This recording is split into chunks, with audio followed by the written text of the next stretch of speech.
You know, we're sitting here, you and I, like a couple of regular fellas. You do what you do, I do what I gotta do, and now we've been face to face. I'm there. I put you away. I won't like it, but I'll tell you, it's between you and some poor bastard whose wife you're gonna turn into a widow. Brother, you are going down. There's a flip side to that. If you gotta put me down, I don't remember the rest of it. Man, I didn't know Trey got replaced with Matt Mercer. What top tier voice acting? Oh my god. Al Pacino, you piece of shit. I know. Anyway, He, ladies and gentlemen, welcome back to the Thinking Box podcast. It's my triumphant return. I am Kyle. Yeah, someone finally decided to show. Trey, it wasn't because of any external factors. I just hated you. You know what? Fair enough. we had to pull Kyle out God. of the box. Yeah, he's considering all that's happened. We decided he can have an opinion. Yes, because we totally didn't forget the fact that we had to dedicate an episode on why Kyle doesn't deserve rights. Mm-hmm. Yeah, that was a fun day. Yeah. Um. We apparently we got Al Pacino up in this joint, and it's me, Mohammad. Yeah, I'm still here, unfortunately. Mm-hmm. And he All right. ain't leaving. Well, we're gonna do something a little different today. Usually we'd be talking about Marvel and Loki, but we're gonna, change the formula a bit. We're gonna let Kyle and Trey do their tangents per usual, while I go get something to eat, cause I'm hungry. All right. So, Trey, I have a question. Yes. Are there any shows in particular that you hate? There's a couple seasons of some certain shows I'm not a fan of, but And how overall many shows there's shows not not? too many. But have- there's one certain show that Oh, really? Has it gotten a trailer recently? possibly Oh, wow, it did. Oh, tell me about it. I hated every single thing about it. Mm-hmm. See, fun fact: on a moral principle, I refused to watch it. God bless you, because that new Titans trailer. But Holy shit! so, so this segment is going to be Trey explaining to me the Titans trailer. We talk about it. I barely remember it. All I remember is stuff that I personally, truly hated with a burning, burning passion. What did you hate most about it? When Bruce Wayne dropped the crowbar to Dick Grayson's feet and said, "Be a better Batman than me." Wait, Titans. You have the gall. You have the absolute gall to give me 2 seasons worth of Dick Grayson's stupid ass arc to becoming Nightwing, and now you're gonna give me a season for a stupid ass arc to becoming Batman. wait, I'm confused. They aren't. They that happened. That wasn't a.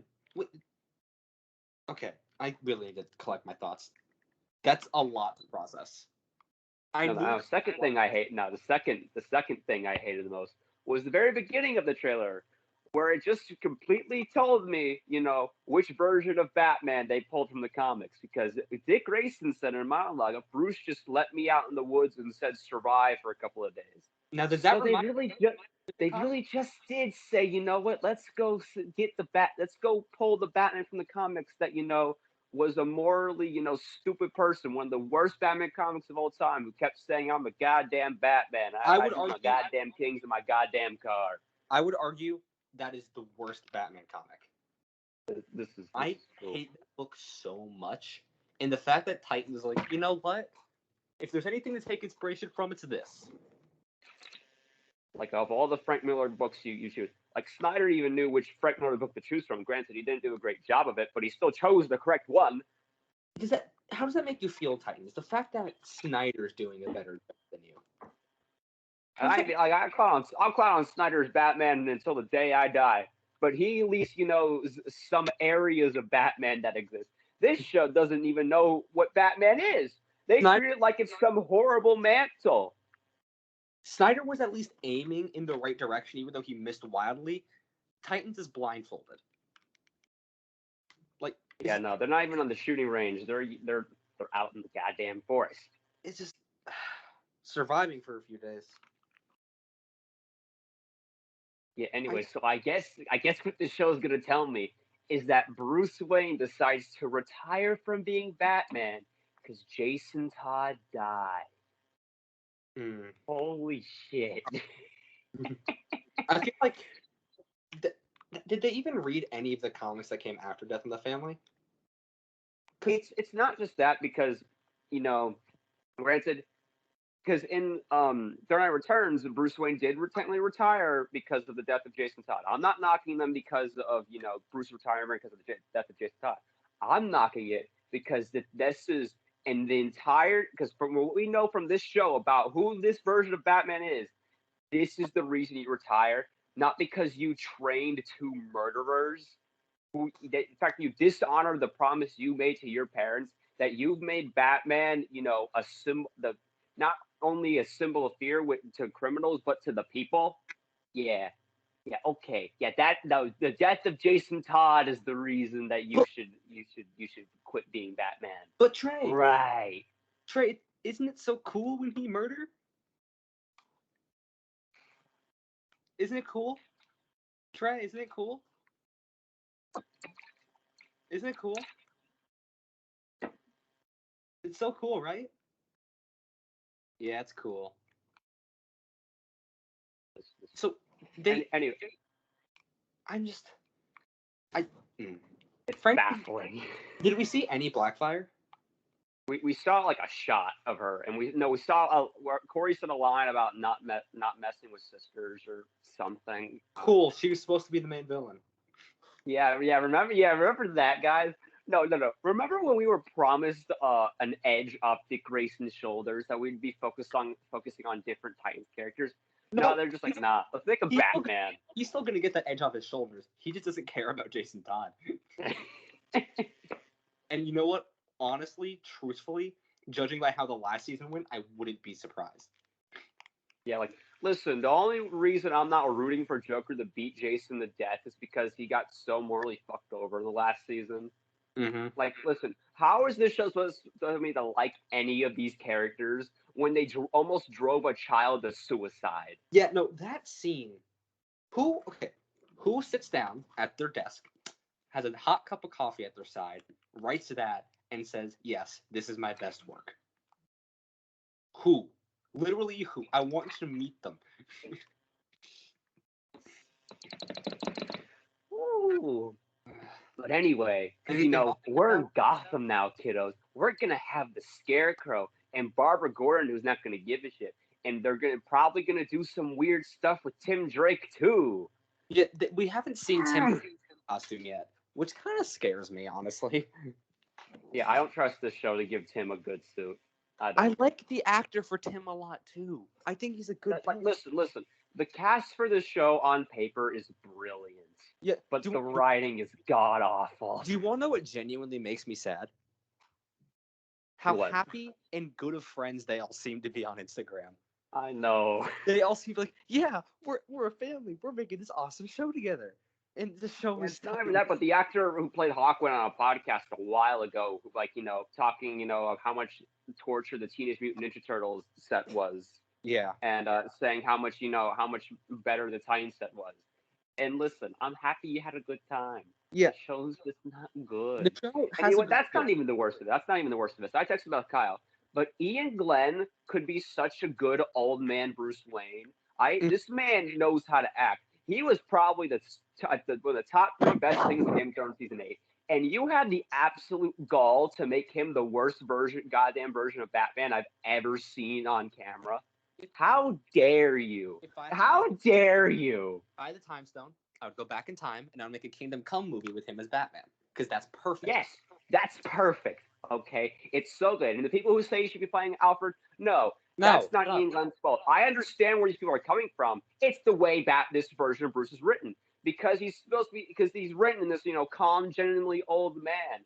And, I would have, liked to understand where Dick Grayson was coming from as, this Batman is a murderer, which I do believe him. I've seen the way he sees Bruce. And if Dick Grayson talks about Bruce Wayne in this way, Bruce Wayne's son and basically best friend, the person that he adopted so that he wouldn't become like him. I will believe Dick Grayson in his views on Bruce Wayne.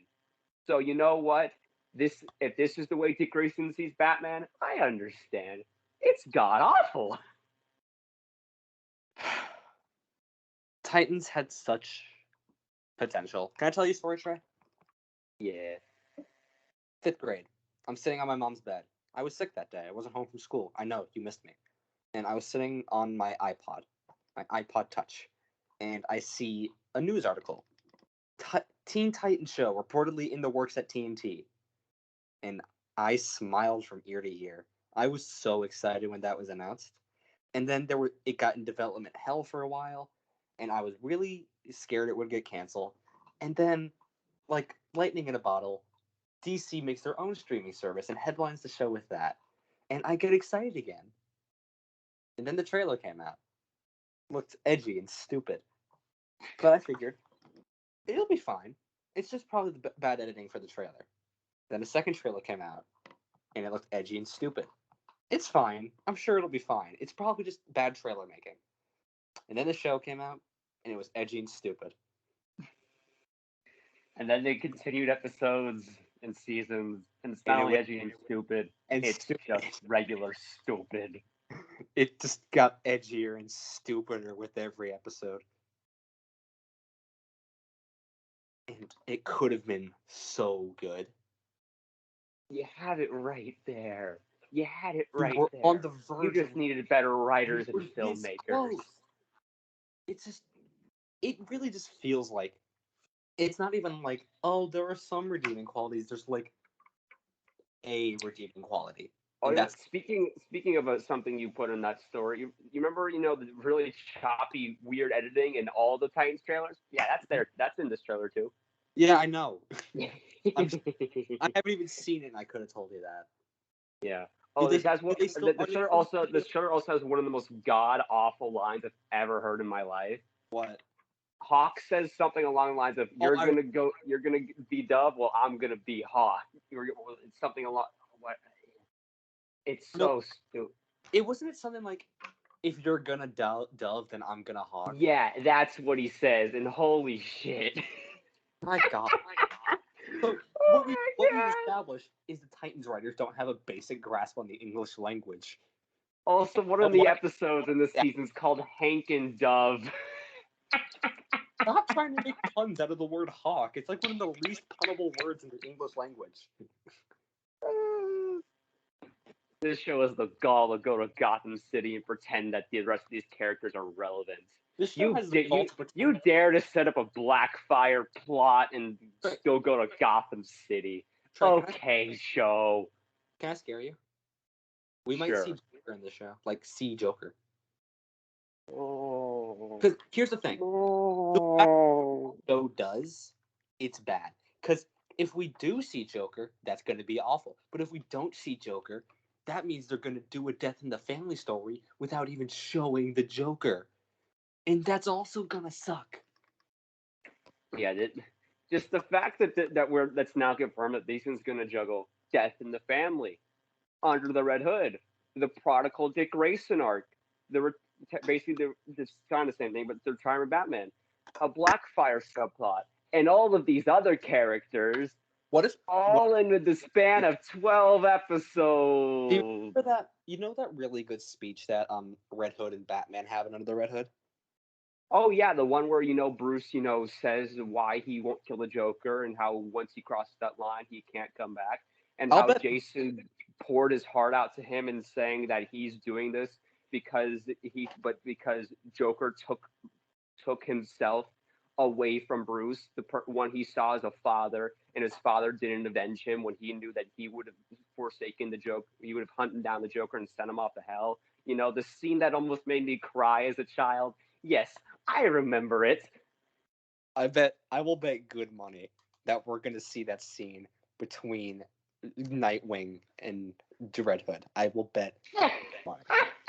Because the show has a habit of subbing in Dick Grayson for the Jason Todd Bruce Wayne relationship when they can't afford Ian Glenn. Yeah, speaking of which, why haven't Bruce and Jason have had any scenes together? Yeah, you Yeah, can't. yeah. Back to this. You're gonna tell me that Bruce had such a good relationship with Jason that he's gonna retire from being a Batman because of how much he loved Jason, even You, though we have never seen that love. Yeah, okay, show. Okay. Trey, can I share a fun fact? Actually, you know, Yes. you know how there's 10 commandments. Yes. If you enter in a cheat code, you can actually unlock an 11th commandment, and that's don't do Under the Red Hood without Jason Todd and Batman never meeting on screen. You know what?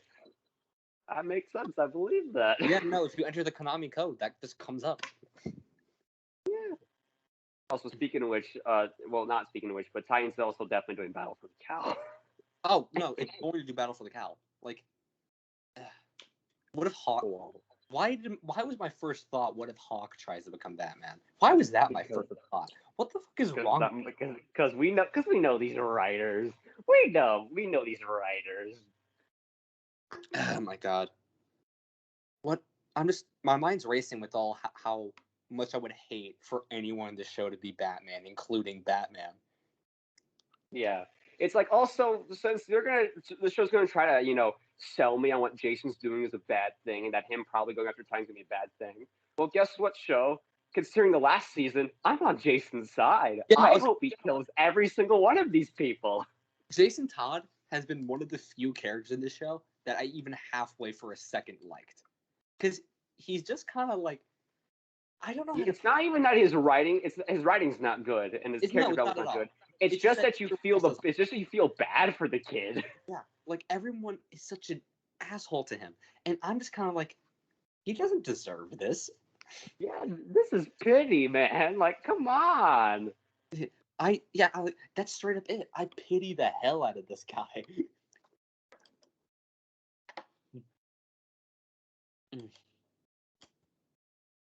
So, Trey, look me in the eyes. Trey? I'm looking. I want you to tell me how you think the last episode's gonna go. Contrary to what this season's probably gonna tell me, I don't think Dick Grayson's gonna go full Batman. Yeah, because they don't have balls. Yeah, that, and I think they might put him in the suit. They might, but I bet you once Jason comes back, they're gonna no. Here's my exact prediction: Dick's gonna suit up as Batman.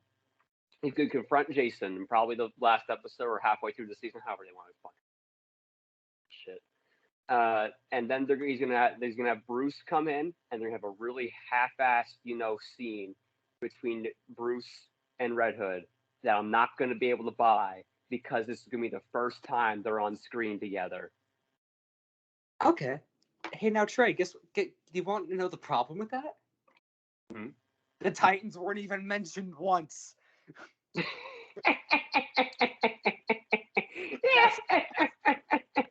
You're right. You're right. And that's definitely the way it's gonna go. I can't believe that worked because it's so indicative of the actual show. It feels like Dick Grayson and Friends. Even in spite of Friends, the Amazing Friends were characters and not just set dressing. Yeah, and even Wolverine and the X-Men, it was still about the X-Men. I'm so glad that worked. Holy shit! I'm kind of a genius. Round of applause. Hats off. Because it's just, this fucking show, man. It's just disappointing. I really do love the Teen Titans. Yeah. It kind of just. At least we might be getting a Young Avengers show one day. Yeah. Hopefully they won't fuck that up. Nah, I trust the MCU, and they're doing good setup with it too. Yeah. Also, I have a question because they put out hashtags for this show a while ago, and this might have gotten confirmed a while ago, but is Barbara Gordon the commissioner? I don't know. Because they put Commissioner Gordon as a hashtag, and it had a little Batgirl symbol. Oh. Oh, by the way, I do one good thing about Titans. I like that they actually cast a disabled actor as a Batgirl. Yeah, that's cool. That's Yeah. cool. Like again, the casting for this show on paper is brilliant. On paper. But the show's writing, and that's Yeah. the reason that some people are being tricked by this show because the acting is pretty decent. Yeah, the acting's not bad. Yeah, but I can see through these actors are great, but they're not that great that I can't see through this shitty writing. Exactly. Just Also, also in the trailer they're treating Scarecrow like Hannibal Lecter. Yeah, okay, you know what? sure. In a better show, I would be excited. Yeah, exactly. Like it's, I do If kind of he's like. treating Scarecrow like in like they did in Night, like him being like the big bad or something, I would buy it. But they're definitely only introducing Scarecrow in this show, so Jason could use fear toxin. Yeah. I miss when Scarecrow was scary and not just, oh, we need him so the character can have a Mysterio scene. Mm-hmm. Because that's all he's used for nowadays, Mysterio scenes. And like, Yeah. oh my god, remember how cool he was in Injustice 2? Do you remember Oh how yeah, when freaking Freddy Krueger played Yeah. him. it was the Yeah. coolest thing ever?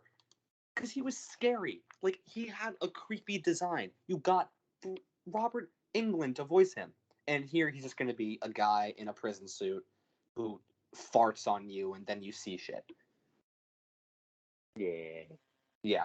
Cool. Thanks, Titans. Wow. Cool. Whatever. God, fucking show. Genius. Also, I can't believe we talked about this, yes, but the poster for this It's show. so bad. This is the worst version of the Hush cover I've ever seen in my life. They're all just standing there statically. Yeah, like this is definitely supposed to be a play on the Hush number 12 issue.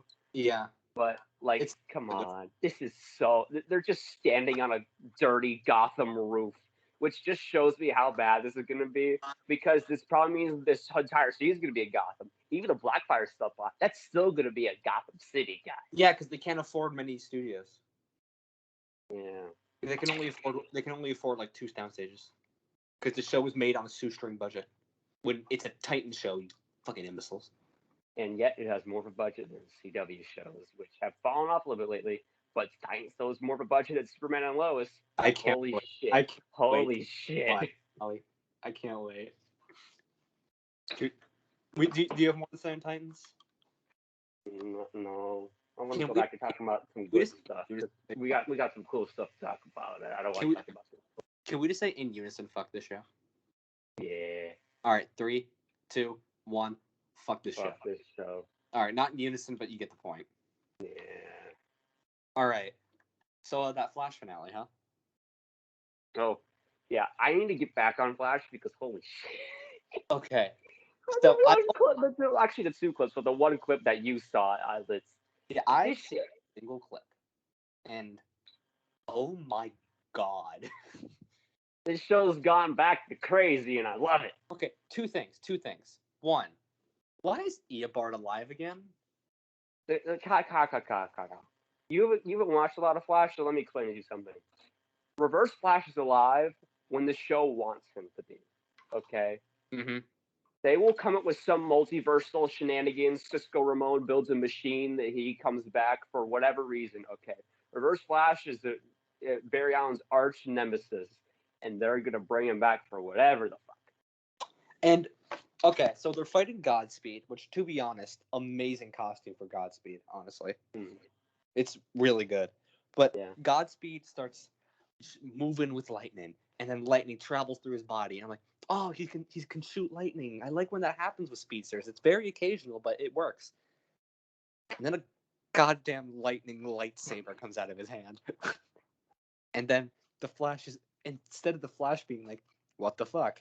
I didn't know anyone could do this, let alone another speedster. He just effortlessly does it himself. And then Reverse Flash does too. And then they start having a sword fight. And then Yeah. Godspeed gets a second one. and it's a lightsaber battle with lightning, and people are trying to say the show is better than Daredevil. No one's. I don't think No anyone's one is saying that now. this show's better than Daredevil. I don't No. think anyone's saying that. No one is now. Nah, this isn't bad. This is borderline hilariously awesome. This just can't be a shit. I love it. This makes me want to go back and finish the episodes that I missed. It was also a really bad fight, though. It was very slow, and none of the hits had weight to it. I don't care. Just the thought of Barry Allen conjuring up a lightning sword Usually, and fighting Godspeed, who's So dual bad- wielding lightning swords, is good enough for me. so bad it's good stuff doesn't really give me legit laughs unless I'm like with someone laughing at it, making jokes. But I immediately started laughing when I saw that. Yeah, and I just watched a movie that's like that, but we'll talk about that later. Oh yeah, that. Yeah, but yeah, I can't believe that would happen. Like, it's another thing. Like, Quite honestly, it's a little clear that this show's playing that at least Flash anyway is playing catch up a little bit because they wrapped up their arc from season 6 of the first 4 episodes because of they couldn't wrap it up because of COVID or whatever, and they kind of just rushed along the Godspeed plot that said a little bit, which it's not ideal, but it's probably the best for what they could do. I just want this passion back, man, because the early seasons of Flash, they were so good. Like unironically, they were so good. I don't want that back. People really don't think about how many people like are involved in the making of a TV episode. Like, seriously, hundreds and hundreds of people go into making a single episode of TV, and every single one of them let this happen. Yeah, and I'm happy they did because they knew they'd be pressing the people like me who just want to have a fun time, and I did. It's so funny. And the fact that they're all different colors too, like they're actually it's the color of their lightning. But it's like literally a lightsaber battle. It's so good. And they brought back Ia Bard before they brought back Wally West. Did they ever explain what happened? No, Wally was Wally was actually in. Wait, was it this season or last season? He was. I don't remember, but he was in a season. Where did Impulse fall into this? Again, I need to go back and watch episodes because I, kind of last check was episode 5. Not because I thought it was bad. Well, it's not the best, but it's the same as the Ray Lois. It's just if it's not a streaming thing, I'm too lazy to switch the cables. Yeah, streaming's kind of spoiled me TV wise. I never really watched live TV. Mm-hmm. I might just cast up the app and catch up on all the Batwoman and Flash and Supergirl and Superman. Well, I've only missed like 2 episodes of Superman Lois because holy shit, that show's good. Mm-hmm. It's just my God, look. I'm gonna be honest. Having a 3-way speedster lightsaber battle brings me infinitely more joy than if the Flash episodes were as best as they could possibly be. Yeah. You know what I mean? Mm-hmm. Because it's so Silver Age campy too. Like it's like so it's so campy and it's so weird and kind of stupid, but it also fits the world of Flash so well. Yeah, it does. I like it, but it's just it's so funny, and the fact that it actually happened is just amazing. Mm-hmm.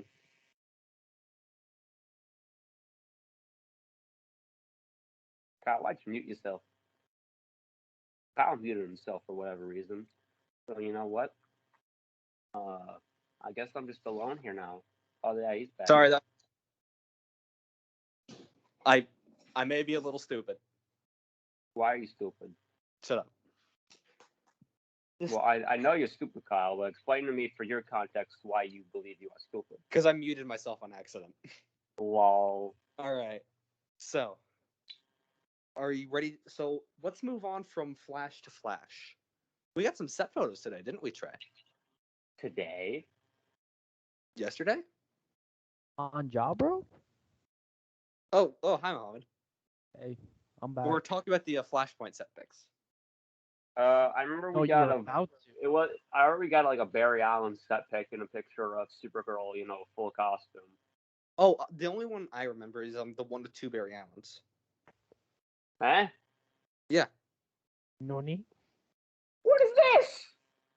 Uh-oh. Did Where you did this not come see it? from? There was one with two. Yeah. I swear, Let I'm me- not making this up. I know what I saw. I saw what I know, and I know what I saw. Yeah, I saw that too.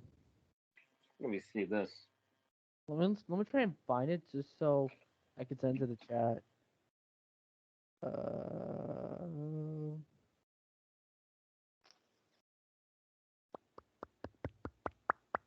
Yeah. Anyway, still not excited for Flashpoint, but hey, cool set picks, I guess. We're gonna have another Loki situation in our hands. Oh, okay. My God. Oh no, If you know, you know. no, Mohammad. All right, Trey. I sent Okay. the. Yeah, I Trey- found it. Well, you just sent a link, but I also kind of found them. Oh damn. Found it. Yeah. So you think it's another Loki give situation? me a good look at at this. And they That do. ain't great. It's not. That ain't It's not a great stunt double Gustin. thing. They're both dressed completely differently. Yes. Are we sure that's supposed to be another Flash? It is. mean, It it's is. not supposed to be, I think it's supposed to be another Barry, not necessarily a Flash. I No, think it might because be Wally West. no, because the thing. Really? No. So there was other Flash set photos with Ezra Miller with that long hair, style. Oh, you're right. So it's not like he's talking to someone. It's like he's talking to Barry. Hmm. I think the whole thing is just it's Barry, but he's not the Flash. Honestly, I don't even know what this movie is. It's gonna be. I don't think it's gonna be good. This might. I don't know if it's that. It might be if when he creates Flashpoint, instead of him existing in this reality, there's another version of him. Right.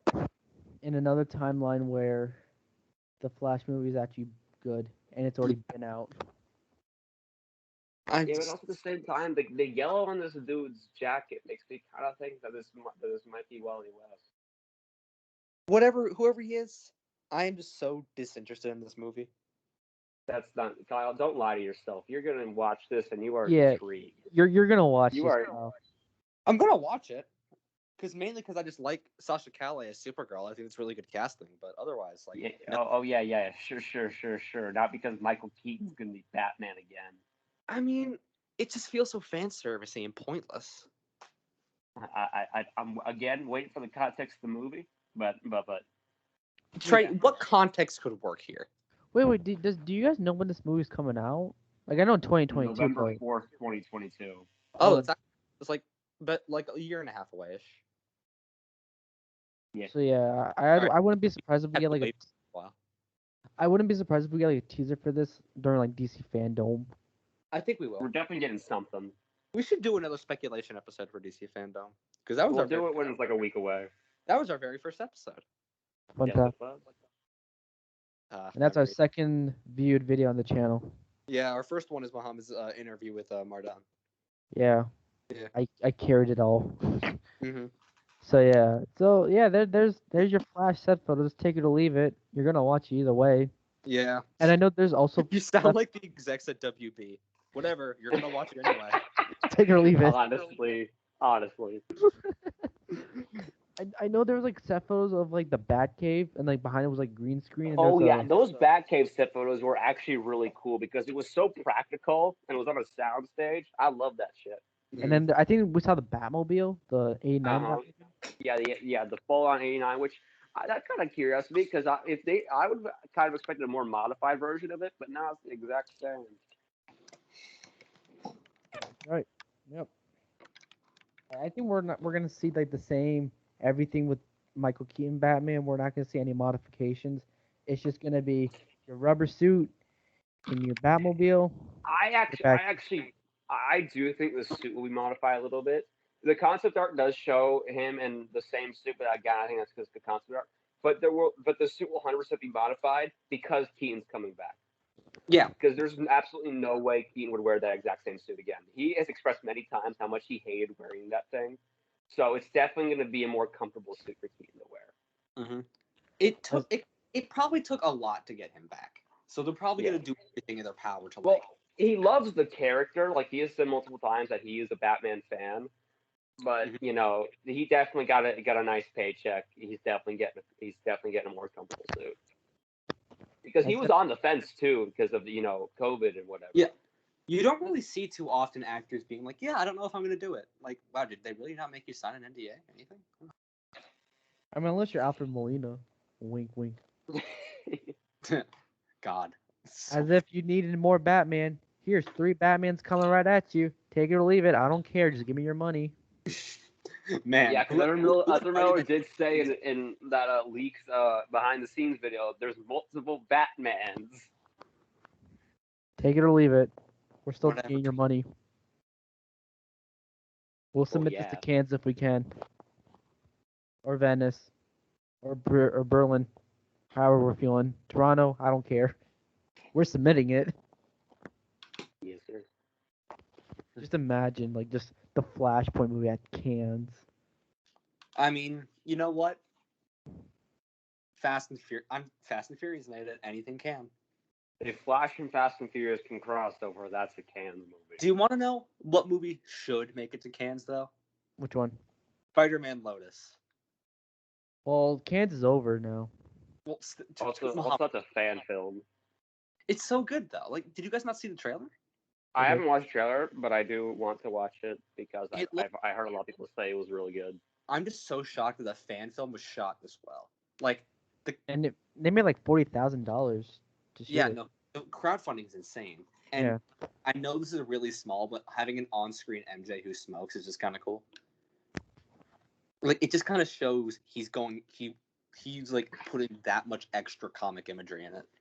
Wait, do you know if Mm. we're gonna have like an antagonist in the movie, or is this more of just like character study of Pete, coping and like? He seems to be pretentious enough to do a movie just about Peter Parker being sad, but I think he did mention there's going to be a fight scene. So, who I know knows? there's like VFX gonna be in the movie, so He said he was able to pay a VFX artist for 2 fight scenes and a swinging scene.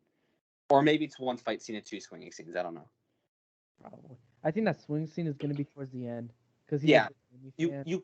There's not many. I don't think you got to end the Spider-Man movie with the swinging scene. You just have to. It's the law. That's a 12th commandment. Well, I mean, Homecoming didn't. Spider-Man 3 didn't. Well, I mean, Spider-Man okay. 2 didn't. Okay, well, Trey, what's the common factor between Spider-Man 3 and Amazing Spider-Man 2? That's what I thought. Homecoming. No. Except I like Spider-Man 3's ending.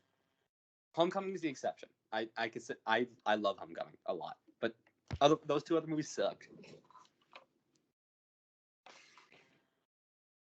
Good to know. But yeah, back to Flash. Cool. You're gonna watch I got it. nothing more than that. You got. We're gonna watch it either Yeah, way. yeah. If you're one of the people saying, "Oh, I'm not gonna watch this movie," not Keaton come back, not Ben Affleck, I'm not gonna watch it. You are lying. You are 1,000% lying. It's like the people that say they're not going to watch another Daredevil thing if it's not Charlie Cox. Don't lie to me. Listen, as someone who will also be mad if it's not Charlie Cox, I will be a little mad. I'm still gonna go watch it. Yeah. I'm not gonna boycott stuff just because I don't like it. Unless it's some absolute blasphemous, stupid behind the scenes stuff, I won't. I will boycott it. Like, but if it's just some casting or whatever decision, I'm not gonna be mad. I'm not gonna boycott the movie. I've only ever boycotted movies I was excited for when I very personally disagreed with like actors' views. Like Wonder Woman 84, I originally couldn't see that, but when I could, I chose to not because I really don't like Gal Gadot's views with Israel. Welcome to the club. Yep. Yeah. Or if we all went back and understood what was happening with the Whedon cut, we probably would have boycotted it. Yeah, no, I would never watch that movie. I saw the movie for free because of a fan screening event. Wow. Of all the movies to be fan screened, big boy Mohammad. I know. I'm all about that critic life. I'm that man. I'm that guy. Trust me. I am that guy. You're not that guy, pal. Trust me. You're not that guy. Trey, are we that guy? Are you sure about that? Absolutely. All right. Anyways, what's next on the list? Because we got a lot to talk about. So let's get. You know what, Trey? Let's talk about this. What happened in the world of Star Trek? Because Oh yeah, kind yeah, of yeah, yeah, yeah, yeah, yeah, yeah, yeah, yeah, yeah. Yeah, listen, I'm gonna take whatever I can get and let's talk about Star Trek on this podcast because not a lot happens. I don't watch a lot of the shows that come out because, to be quite frank, I'm still watching Next Generation. It's still Boo. good, but it's very long. Kyle, shut up. Star Trek is cool. Anyway, Boo. yeah, we're, shut up, Kyle. Just because it's not Star Wars does not make it bad, you piece of shit. Yes, it does. No, shut up. Anything that's not Star Wars is bad. Kyle, listen, I guarantee you, if I pick the right stuff, you will be a Star Trek fanatic. Anyways, Shut up. you, The you, worst part you. is I Anyway, know you're right. this is true. Anyway, but yeah, we're getting a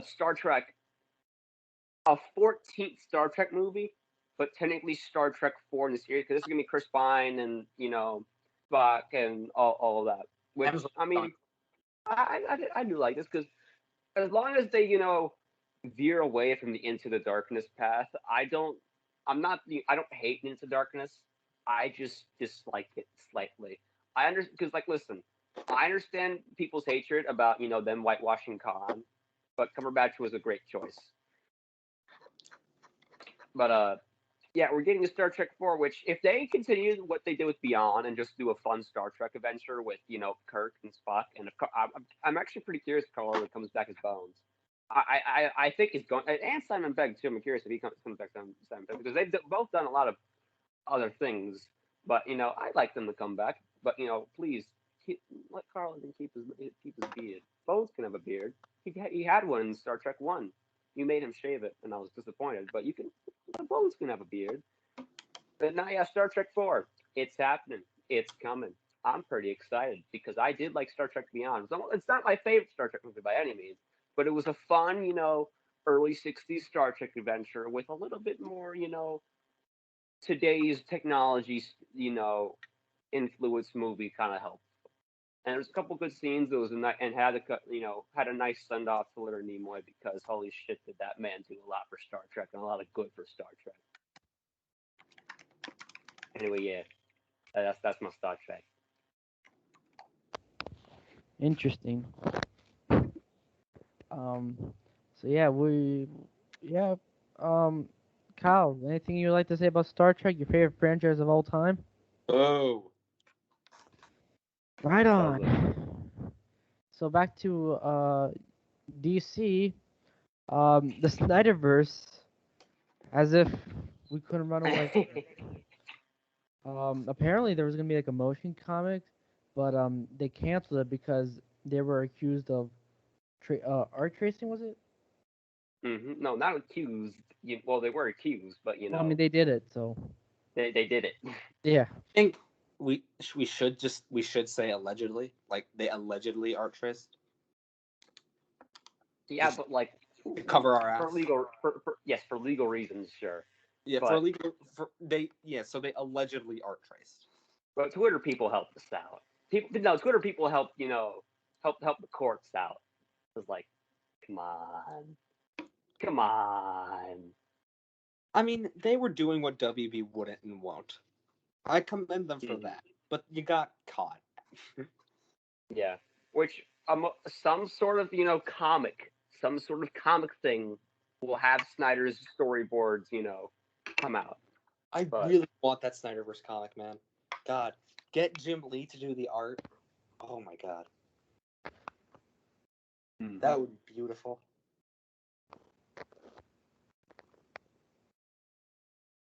yeah, it's really funny because we got the Snyderverse restored for a split second, but now Did it? nah. That Snyderverse didn't last very long, did it?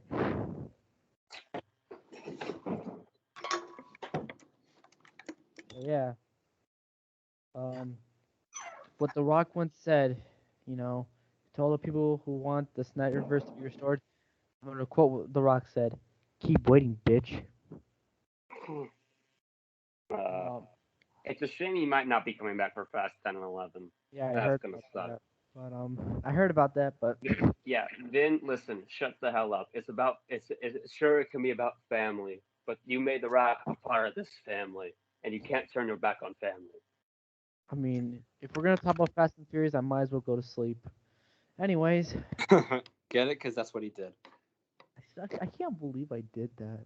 Oh, by the way, I was in driver's ed class today, and we watched a video on street racing, and there was a Fast and Furious clip. Do you want? Let's try. God bless. Try and guess the clip. Try and guess the clip. It's not. It wasn't eject. Let's say it was not ejectocito, cuz is it? No. It was a much more unassuming one. Was it when Paul Walker said, "I'll take if I win, I take the cash. I take the No. respect." It was Respect? it was the Smoke'em clip. What? Nice. Mohammad, Good job, college driving class. You did good. I now trust you to teach Kyle how to roam the roadways. See, that's whatever I tell people when I say, I why don't you have your license? I kept waiting, bitch. I mean, I No, got my that's license yesterday. I'm 18. So yeah, if you're 18 and you feel guilty that you don't have your license, it's fine. In fact, I think I implore that you get your permit like at 17 and get your license at 18. It's much better than doing it earlier. But that's my view. I disagree. Driving's cool. Driving gets you places. Trey, you're like the last person I'd want to drive with. No offense. If Trey's you're a a big big Wow. Furious fan, I'm sorry. I'm gonna start getting holy again. Legally, this isn't true, but allegedly, I've driven with Trey before. He's very good. He's a very good driver. Well, legally speaking, my mother was also in the car, so it's fine. Yes, but still, let's just add that allegedly in there. I mean, Yeah, okay. I've never drove with Trey. He's good. Why do you? What I gotta say, Mom? What about me says I'm a bad driver? I don't know, man. You're kind of a big Fast and Furious fan. That's a little bit sus. You know, but listen, how many of these Fast and Furious dudes die in a car accident? I mean, should we talk about Paul Walker? No. Hey, man, if it'll make you feel better, I love Taxi Driver, so that kind of evens it out. Yeah, okay. But anyways, back to DC. That Injustice anime movie. We got a whole cast list. Woo! This cast. I like it. Kyle, anything to say? Oh wait, sorry, I zoned out. What are we talking about? The Injustice animated movie. Oh damn boy, that is a stellar cast. Mm-hmm. The dude who played Green Arrow in Smallville is gonna play Superman. Ironic. The Pike is gonna play Batman again. Bruce Greenwood, when he played Pike in those Star Trek movies, played Batman in Under the Red Hood, and now the Pike from that one Star Trek show is gonna play Batman. Boom. Full circle, guys. Also, one of the dudes from Few Good Men's gonna play the Joker, and Jonathan Kent. Yeah, which is a weird double cast. Yeah. Also, Yuri Lowenthal is gonna play the Flash. Yeah, I love that casting so much. That's so good. So, do we know anything about the plot yet, or we just know this casting? From the one image we saw, it's quite clear this is gonna be, first year Injustice. Yeah, I think it's just going to be an adaptation of either years 1 through 5 all in one movie, like condensed. That's not going to be good. That's going to be terrible. Yeah, that would be pretty bad. But in my opinion, it's the most likely thing. I think just in year one. Just year one, but year one. Yeah, because I'm not sold on the idea that there won't be a sequel. Yeah, but year one by itself is kind of boring. Like I love year one, but I disagree. I think because this is also my fear for this movie. I feel like they're gonna be changing a lot because the Injustice comic compared to the games is already filled with a lot of retcon stuff, and it bothers me a little bit because I love the Injustice universe and reading these comics and being like, that's not what happens in the games. Victor Zsasz killed Alfred. Damian did not kill Victor Zsasz after Scarecrow Superman has died like 3 times. This is also true. You don't know what it is? It's because Scarecrow was planned to be dead originally, but then Robert Englund's like, I can do it, and they're like, maybe he's not dead. It's not only that, but Scarecrow died in the first issue of the book, and he still showed up in year 5. Yeah, exactly. His death was one of like the inciting incidents of the entire book, and they even Yeah, contradicted it in like comics. Superman literally, Joker literally killed Scarecrow to get fear toxin, so he could mix it with kryptonite to make him kill Lois Lane. You fucking just. I love Tom Taylor so much as a writer. I even plan on talking about one of his newly released books later in this episode. But man, even you couldn't keep up with the continuity of your own book. I don't even blame the book writers. I don't want to say I blame Ed Boon. I just think he wanted to make a game before he cared about continuity.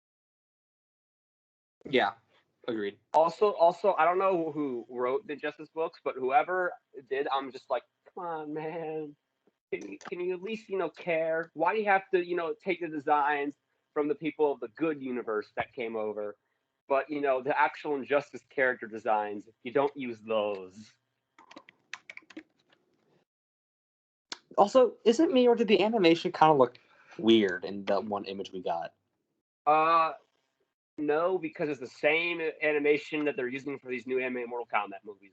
Yes, and I don't like it. Like, also, here's my thing, because, like, I couldn't really tell from that image, but I think they're using at least some of them, because, like, that Batman looks kind of like the Batman from the games, but that Wonder Yeah. Woman's definitely the good version of Wonder Woman from the games. And I It's don't know about this Superman, because he's, I'm assuming what that scene is Wonder Woman and Bruce going into Fortress Solitude to, comfort Clark after what he's done, because he seems to have grown a nice beard. I think, But, honestly, I love that scene in the comics so much. well, it's not really a scene in the comics. It's Superboy going into the fortress. Yes, which is what it's such a good scene. Mm-hmm. But they really did Connor Kent dirty, man. Well, yeah. Which I also still, I still one of my favorite moments that comes out from what happens with Connor Kent and the original story is when in the year 2 is prequel, this well, the not tip? the Justice 2 prequel, where they bring out when Batman saves in Teen Titans from the Phantom Zone, and then the first thing that happens when Bruce is so happy, he finally has one of his boys back, and Zod just comes out and like snap fingers kills Tim Drake, and then Bruce hits him with a suit of armor, does the kryptonite fear toxin, says to Zod, "I promised I wouldn't use this on Clark," and after what it made him do, but you killed one of my boys. You better be scared because I'm gonna fuck you up, and he actually says that. It's one of Yeah, my I know. favorite Batman moments ever because it's so cool. When my favorite issue of the comic was the one with the Teen Titans when they disappeared, and I remember hearing the news from Comicstorian, I think, like, oh my god, they actually brought them back. I didn't think they would, and like watching the video, just Tim Drake just dies immediately. Just like It's no. just like it's such a it's a cool moment as like in the book too because you're just like so happy for Bruce and Tim, like Bruce finally gets a little bit of happiness after he's had so little in the past half decade he spent fighting Superman, and then immediately one of his boys dies again. It's just such a heartbreaking moment. Like, oh God, we can't even throw him a softball. Life just sucks. Yeah.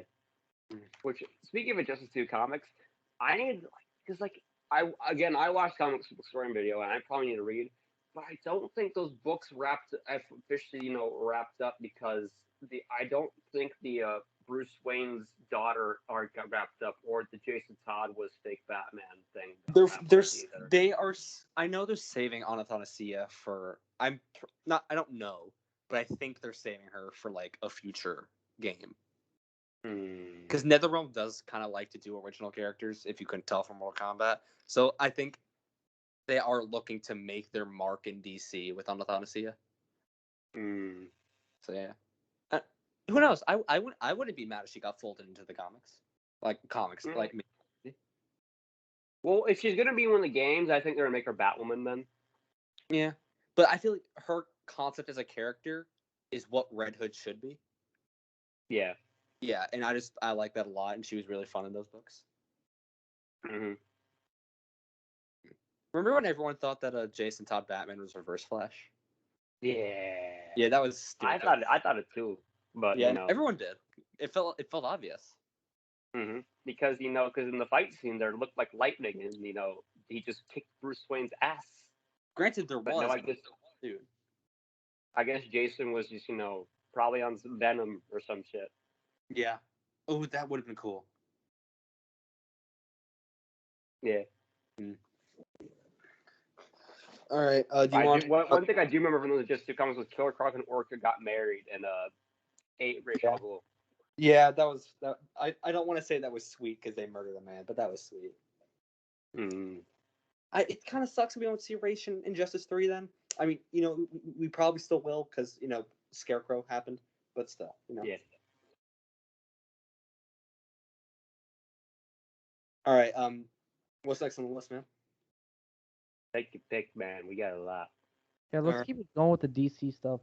So, Kyle, do you want to talk about your Supergirl and Marvel's Dark Age thing? Oh yeah. Tom King is making not Tom King. Tom Taylor is shut up. Is making a new Supergirl book called Supergirl Woman of Tomorrow. It's right now. It's an 8-issue limited series. I read the first one. It is sublime. Like, it's seriously some amazing writing. And also, by God, it's some of my favorite art in all of comics. The art is beautiful, beautiful. It's so vibrant and colorful, and all the characters look. It's just, if you've read it, you know how good it is. And one would call it sexy. Yes, and here's my thing. This better get ordered to full fucking series. I swear to God, if y'all don't go buy this book out in droves, I want this book as a full series so bad.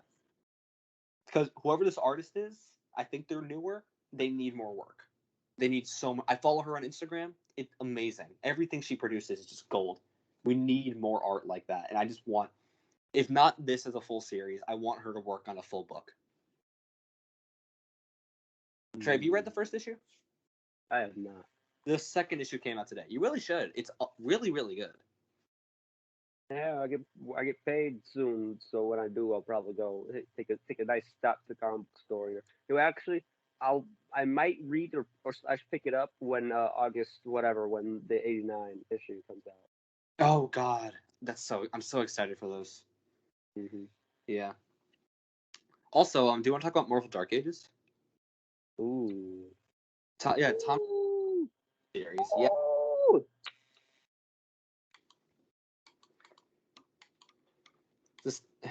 We don't know anything about the series yet, but I mean, it's Tom Taylor writing Marvel. It's gonna be fucking amazing. I mean, the issue covers I'm seeing Apocalypse. I'm seeing some Spider-Man. Miles Morales finally getting a symbiote. Hell yeah. I don't know why it took this long. Like, I really don't. Yeah, like Miles Morales has been around since 2011. He's been around for 10 years. You really did think of a nice symbiote story with him. Could have done well. Yeah, but yeah, you gave him Clone Saga before you gave him symbiote. I'm so funny. Yeah, it's just I don't know. The only thing Tom Taylor has told us about this book is like the premise is what if the light dies in the world, and I don't know how literal that is. But I'm excited. I like that Apocalypse is going to be the villain. I like that a lot because we don't see him enough. Right. But yeah, otherwise we don't really know much. But the cover looked amazing. All right, Trey, what do you want to talk about next? I don't know. So I don't have the list. Well, since we're trying to keep the DC streak going, there's Aquaman: The Lost Kingdom. Oh yeah, man, I forgot this movie, just period, until they announced they were filming again. And fun fact, yeah, and they have a title too. Yeah, which is very generic title, but I like it still. I don't care. It sounds Indiana Jonesy. Like it. Jason Momoa was going blonde for this movie. Wait, what? I don't know why, but it kind of reminds me of Lord of the Rings: The Two Towers. The title, it kind of reminds me of that. Yeah, a little bit. When did you hear that Jason Momoa was going to go blonde for this? Like, I mean, most news sources were saying that. Why was I not informed?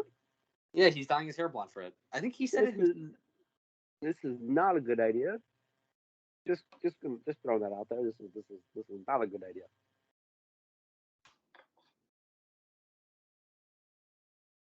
Okay. Yeah, I mean, I don't hate it. Like, he's I can't imagine my boy as a blonde. He is Dothraki. Dothraki are not blondes, I except for think he Khaleesi. looks like a And blonde. Duncan, The white Idaho. hair tone really compliment his face.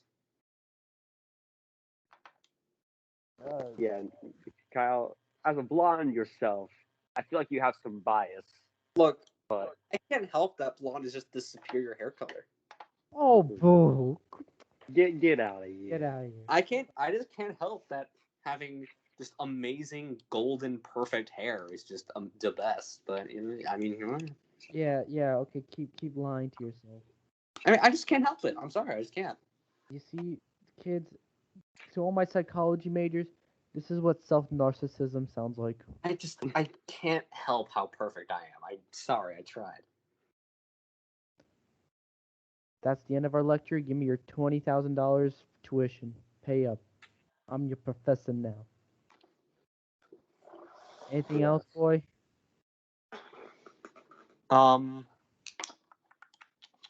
Is there anything else for DC? It doesn't look like it. Mm. So we got Marvel stuff and we got some video games and UFC. That's the movie talk. So let's we're gonna talk about Space Jam. Yeah. Okay. Trey, how was Woo! Listen, people, I don't know why we're complaining. Space Jam 2 was fun as shit. I loved it. Did I love it because it was awful? Yeah, hell yes. But god damn it, did I have a good time with it. Did you enjoy the fact that you had to put up with the notorious PIG? I have not seen this movie, but in my opinion, there is a certain art to being awful. Like there are it's hard to like pin it down, but I know it when I see it. It's usually bad licensed music, old lady jokes, and fart jokes. It has all of those. What?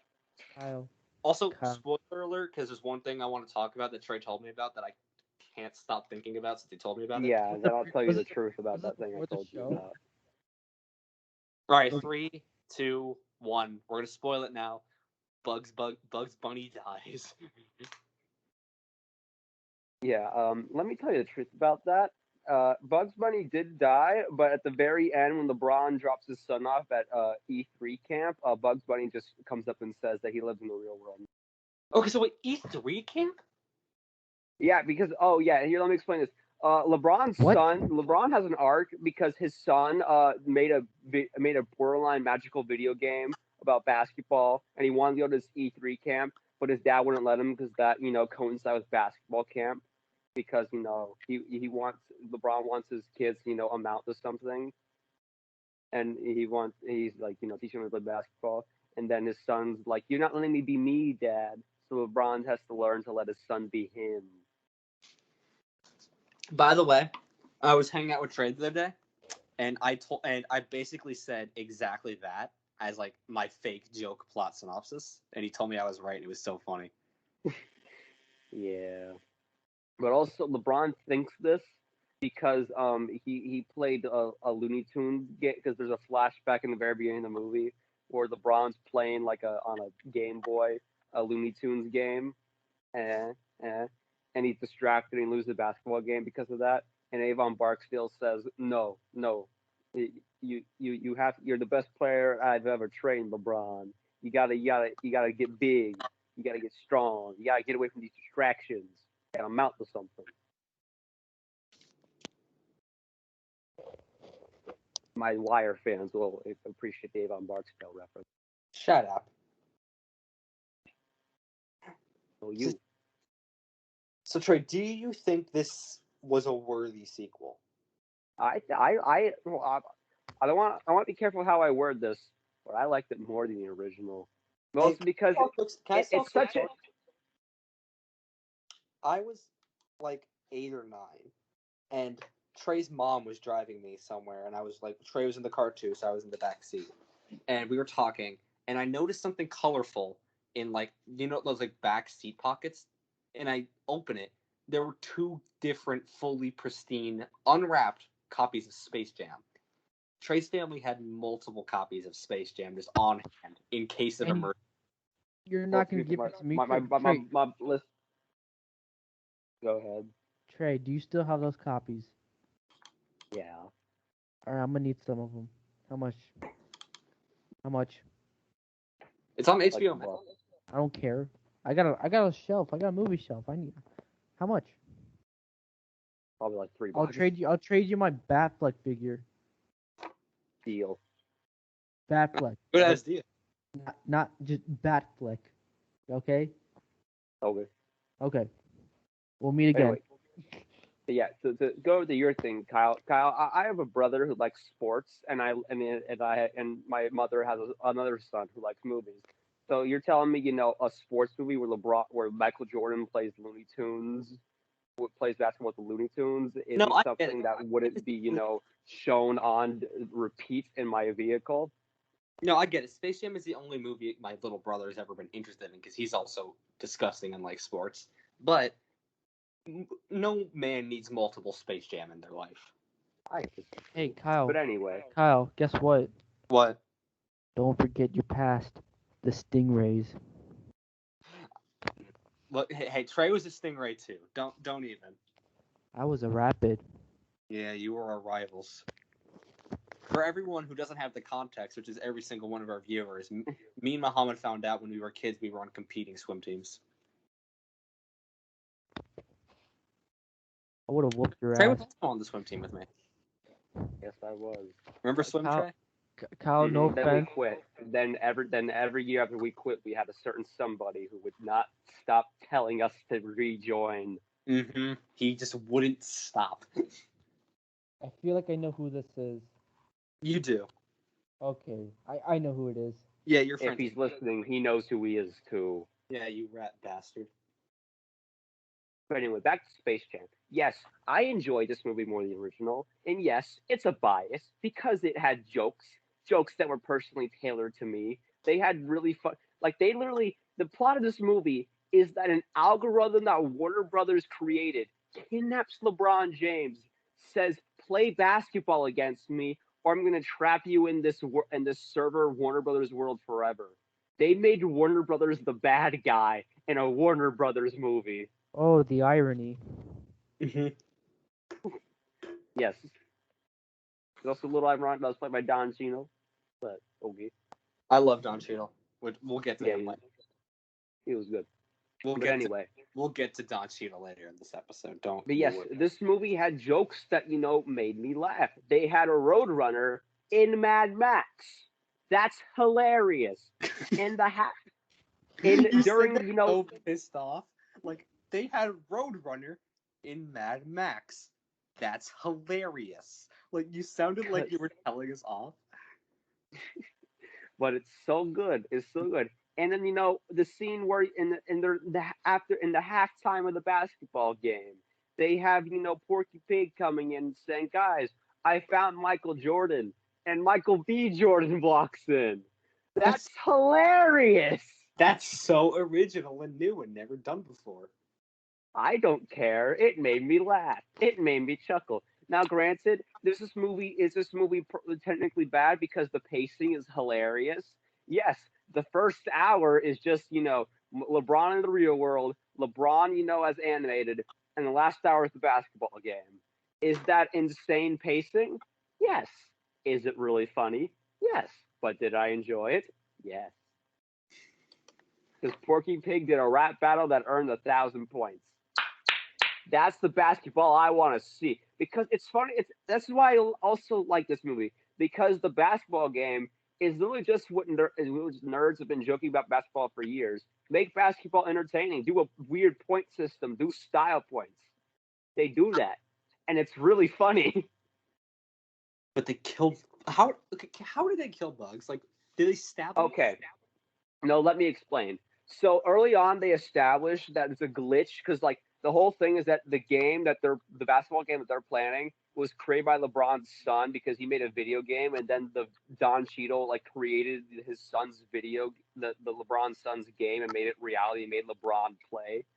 And there's a early on establishment that there's a glitch in LeBron's son's game where if you do a certain move that LeBron likes to do, the game will crash and delete a character. And the plan that is that LeBron will do this move and then might get deleted, but Bugs is like, no, I'm gonna do it. Then he does it. So Bugs made a heroic sacrifice. You're goddamn right. He lands the ball. He steps to the ground. He starts fading. Goodbye, Doc. He fades away. Yep. And then the ending, and then the ending when LeBron drops the son at E3 camp, Bugs just says like, "Hey, I live here now, and I brought all my friends with me." Which honestly, if Who Framed Roger Rabbit didn't have a specific date and time where it is set, I would have assumed that Space Jam: A New Legacy is a prequel to Roger Rabbit. Oh my god, people would have gone fucking crazy. Like, listen, if Who Framed Roger Rabbit wasn't specifically set in 1947, Space Jam: A New Legacy would be a prequel to Who Framed Roger Rabbit. Just saying. We live in a society. We sure do, buddy. We live in a society. So is Space Jam cans worthy or ass worthy? Dude, Space Jam is. Wait, China. We gotta do our patented new rating system. Hell no. It won't even last long. Yes. Dude, listen. As far as I'm concerned, Space Jam: A New Legacy is gas, and you can't tell me otherwise. Hell yeah. All right, what's next on the list? Apparently there's a Han fifth brother. Oh yes. So here, let me pull this up so I don't get the actor's name wrong because I don't want to do that. Wait, is this part of the Fast and Furious thing? No. This is about the Obi-Wan Kenobi show. Oh. So Song Kang, who plays Han in the Fast and Furious franchise, is reportedly going to play the fifth brother in the Obi-Wan Kenobi show. Oh yeah, I heard about this. Yeah, he's going to be an Inquisitor, guys. That's going to be awesome. Yeah, Obi-Wan Kenobi's going to fight Inquisitors. I do have a bit of an issue with it. This is going to sound weird. I don't want the Kenobi show to be too eventful. Does that make sense? Yeah, because, Kenobi being marooned on Tatooine is supposed to be, a thing. Yeah, it kind of makes him being there better if it was just boring. Like, that's kind of why I was confused when people were like, give us an Obi-Wan Kenobi show, except between here and here. Like, nothing happens, really. Like, we've kind of been told since the 70s that nothing happened in that period of time. Yeah, Obi-Wan just stayed there to protect Luke Skywalker because he thought he was the chosen one, not knowing that Vader was always the chosen one. So he doesn't really have a purpose. He doesn't have motivation. The only thing I could see happening is like a Taken thing, where like someone kidnaps Luke. But how would that go unmentioned for so long? You know? Because apparently someone's going to play a young Princess Leia in the show too. See, exactly. So that means he's also going to. I would have been so happy if this had a shoestring budget and only was on Tatooine. How great would that have been? Like a 4-episode miniseries just about him fucking around on Tatooine. Like he has PTSD or something because of, him failing his apprentice. Yeah. His brother. Like, actually, remember how we were joking about Spider-Man Lotus would just be him grieving for 2 hours? Actually make that the Kenobi show. That would be dope. Yes, but Kyle, we can have Hayden Christensen come back as Darth Vader. We all know it's gonna happen eventually, no matter what. Like, come on. Hayden Christensen just got back into acting. They want him back immediately. Yeah, and you could play Doctor Doom too. Yeah. Anyway. Viewers don't know. Hayden Christensen, I was talking with Troy about this the other day. Hayden Christensen is my number one choice for Doctor Doom. This is true. He could do it. He would be great. Mohammad, how do you feel about this? No opinion. You want Cillian Murphy for Doom, right? Ooh. Well, I changed my mind. I like Muhammad's pick a lot more. I never thought of that, and I'm watching Peaky Blinders. That's perfect. Yeah, he was definitely my pick all along. Yeah. Sorry, I remember you saying you would have liked him in the role once. Yeah, I feel like we didn't have. Well, now I'm saying it. Cillian Murphy should play Doctor Doom. I still think his I hand. know, I know. Cillian Murphy kind of went back and forth, saying he would do an MCU movie, but then he said he wouldn't. So I don't know how he feels. Dude, Peaky Blinders going to the last season. My man's gonna need some work. Well, Doctor Doom. well, Come there's on, Cillian. no, there's a Quiet Place Part 3. That's like Whoa. one movie. Yeah. But like, come on, man. We're gonna talk about. I'm probably gonna talk about Doctor Doom later. But like, there's a lot in the MCU you can do with Doctor Doom. Dune? Did you say Dune? Because I heard there's a Dune trailer tomorrow. See what I did there? Please laugh. Please, I need money. Please, You get no laughs from me. please. I need to pay for my college tuition now. But, yeah. Dune. We were thinking about recording this tomorrow, but since fuck it. I gotta work. Yeah, we were better off just. Yeah. Trey has to start work at the literal same time my driving class ends, so we literally couldn't find time to record tomorrow. I didn't even start work yet, and I already got my license. Yeah. So I'm a free man until I start Yeah, I'm college. just gonna sit at home on a couch with dick in his hand, doing whatever he wants. No, man, I'm gonna mentally prepare myself for college. That's It what. sucks. Yeah. You're doing public health, right? Yeah, I haven't even started it, and I already hate being a STEM major. Yeah. You'll do great. I promise. Yeah, keep waiting, bitch. We believe in you, buddy. Mm-hmm. But yeah, back to Dune. Hell Is it yeah, Dune or Dune? Dune. Dune. Gotcha. You know, I've heard the some people. movie that's gonna be real good. I've heard some people like sneak a J in there, like June. If you put J in Dune, just delete yourself from this world. I think they watched Ryan the Last Dragon and got confused. Because Ryan the Last Dragon has the Droon, but that's also spelled with a D. It's spelled Druun. But Anyways. in the movie, it's very clearly a J. I don't know why you guys let me ramble for this long. Someone interrupted me, by God. I tried to, but you kept rambling on. But anyways, it looks like it's officially PG-13. Take your kids with you. God. Hey, hey kids, little kids, if you hated Star Wars, go check out Dune, the cooler Daniel. See what I did there? Yeah. All right. A little off topic. So when I went to New Jersey a couple weeks ago, my uncle and my cousin, they both love Star Wars. So when we had this Star Wars discussion, they said that their favorite Star Wars movie was Episode 3. Nope. And a part of me died. Mm-hmm. I was like, okay, what did you do to my cousin? And what happened? I know my uncle did something. Mohammad finding out his cousin's favorite Star Wars movie is Episode 3.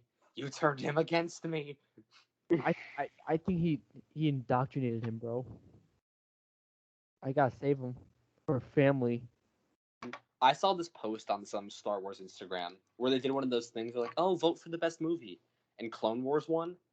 Every single comment was like, "Why wasn't it Episode 3? Blah blah blah blah." If you think Revenge of the Sith is the best Star Wars movie, just please just watch it. You can have your opinion, but we don't need to hear it every 5 seconds. Like, people who like Revenge of the Sith don't shut up about it.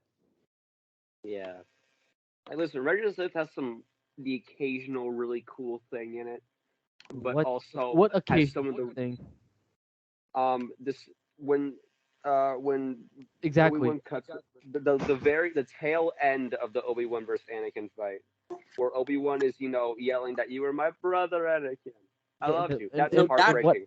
What act? That's heartbreaking, not because of the movie. I feel something because of the movie, because of Ian McGregor and Hayden Christensen's performance. But I feel something there because of Clone Wars. No, That's I why don't I disagree with you. there. I think that line is like, I think it wasn't Ewan that was the secret sauce there. I think that line That is really good speech. Here's the thing. We forget. Lucas made these movies. He also still made the originals. Like, he's still a cinematic genius. Yes. He needs to be reined in. He has moments in the prequels where his genius shines through, but he really needs a co-writer, or he needs someone else directing. You really need to give Lucas, this really sounds bad, but he needs other people to help him. And that's not a bad thing. That's like, everyone needs help. Well, let's be It's real just, here for a moment. someone just needs to tell Lucas when he says something, that's stupid. Don't do it, please. You know a funny story? So, I was watching this documentary on HBO Max about Steven Spielberg, and Spielberg is friends with George Lucas and Brian De Palma. And when Lucas was making Star Wars, and like he was showing like a very rough cut of the movie to him, Martin Scorsese, and Brian De Palma, who did Scarface, Carlito's Way, and the original Carrie movie. Brian got so angry. He's like, "What is all this about? Like, what's the context behind it?" And like, George Lucas got so mad he was about to punch him in the face. Mm. So he had to like, Well, he says, "What's the context behind this?" He's like, "Well, I'm gonna make 3 movies in 30 years about this context." What's the context behind this? I don't know, dog. There's a war in the stars. I feel like it's pretty self-explanatory. but yeah, and then there was that, and then he was like, I think Brian was like, you should add like some context with like do like a title card, and I think Lucas did that. Mm. Yeah, And the Star Wars title card was born. he took the inspiration from Flash Gordon, but he Yeah. changed the way the text moves. Instead of just statically moving up, it's going away from you into the stars. It's so cool looking and dynamic. Yeah. Like I But said, the genius. He just needs someone to be like, "Hey, stop it, get some help." But yeah, you should definitely check out the Spielberg documentary. It's dope. I actually will. I didn't know that existed. Yeah, it's on HBO Max. It's like 2 hours and 20 minutes, but it's worth it. Have you seen the Batman and Bill documentary? I know Trey has. I have. It's on Hulu. Sure. That was a great documentary. I love that documentary. I've seen it like Yes, twice. I tried to get my little cousin who thinks episode 3 is the best to watch it with me, but he's like, no, I don't want to watch this. Mm-hmm. Well, it's not really a kids thing. It's kind of just a thing for comic fans. He's a comic Yeah, book fan. He's a big comic book fan. Well, once you start spouting, Bob Kane made Batman, show him this documentary. Here's the thing with Batman and Bill. I can see people who like comics reading it, and I can see people who watching it, and I can see people who actually like don't consume comics but still like respect the medium. Like, I don't know, it feels very accessible, you know? Like, I can see someone who doesn't read comics watching that still getting something with it. It's more just about, the legal battle. Yeah, and it's actually really interesting. Yeah. But back to Dune. Cool. I think because I haven't read the Dune book yet. I have. Yeah, Well, Trey. you got the graphic novel that Kyle bought you. Yeah. Because you don't like to read words. This is true.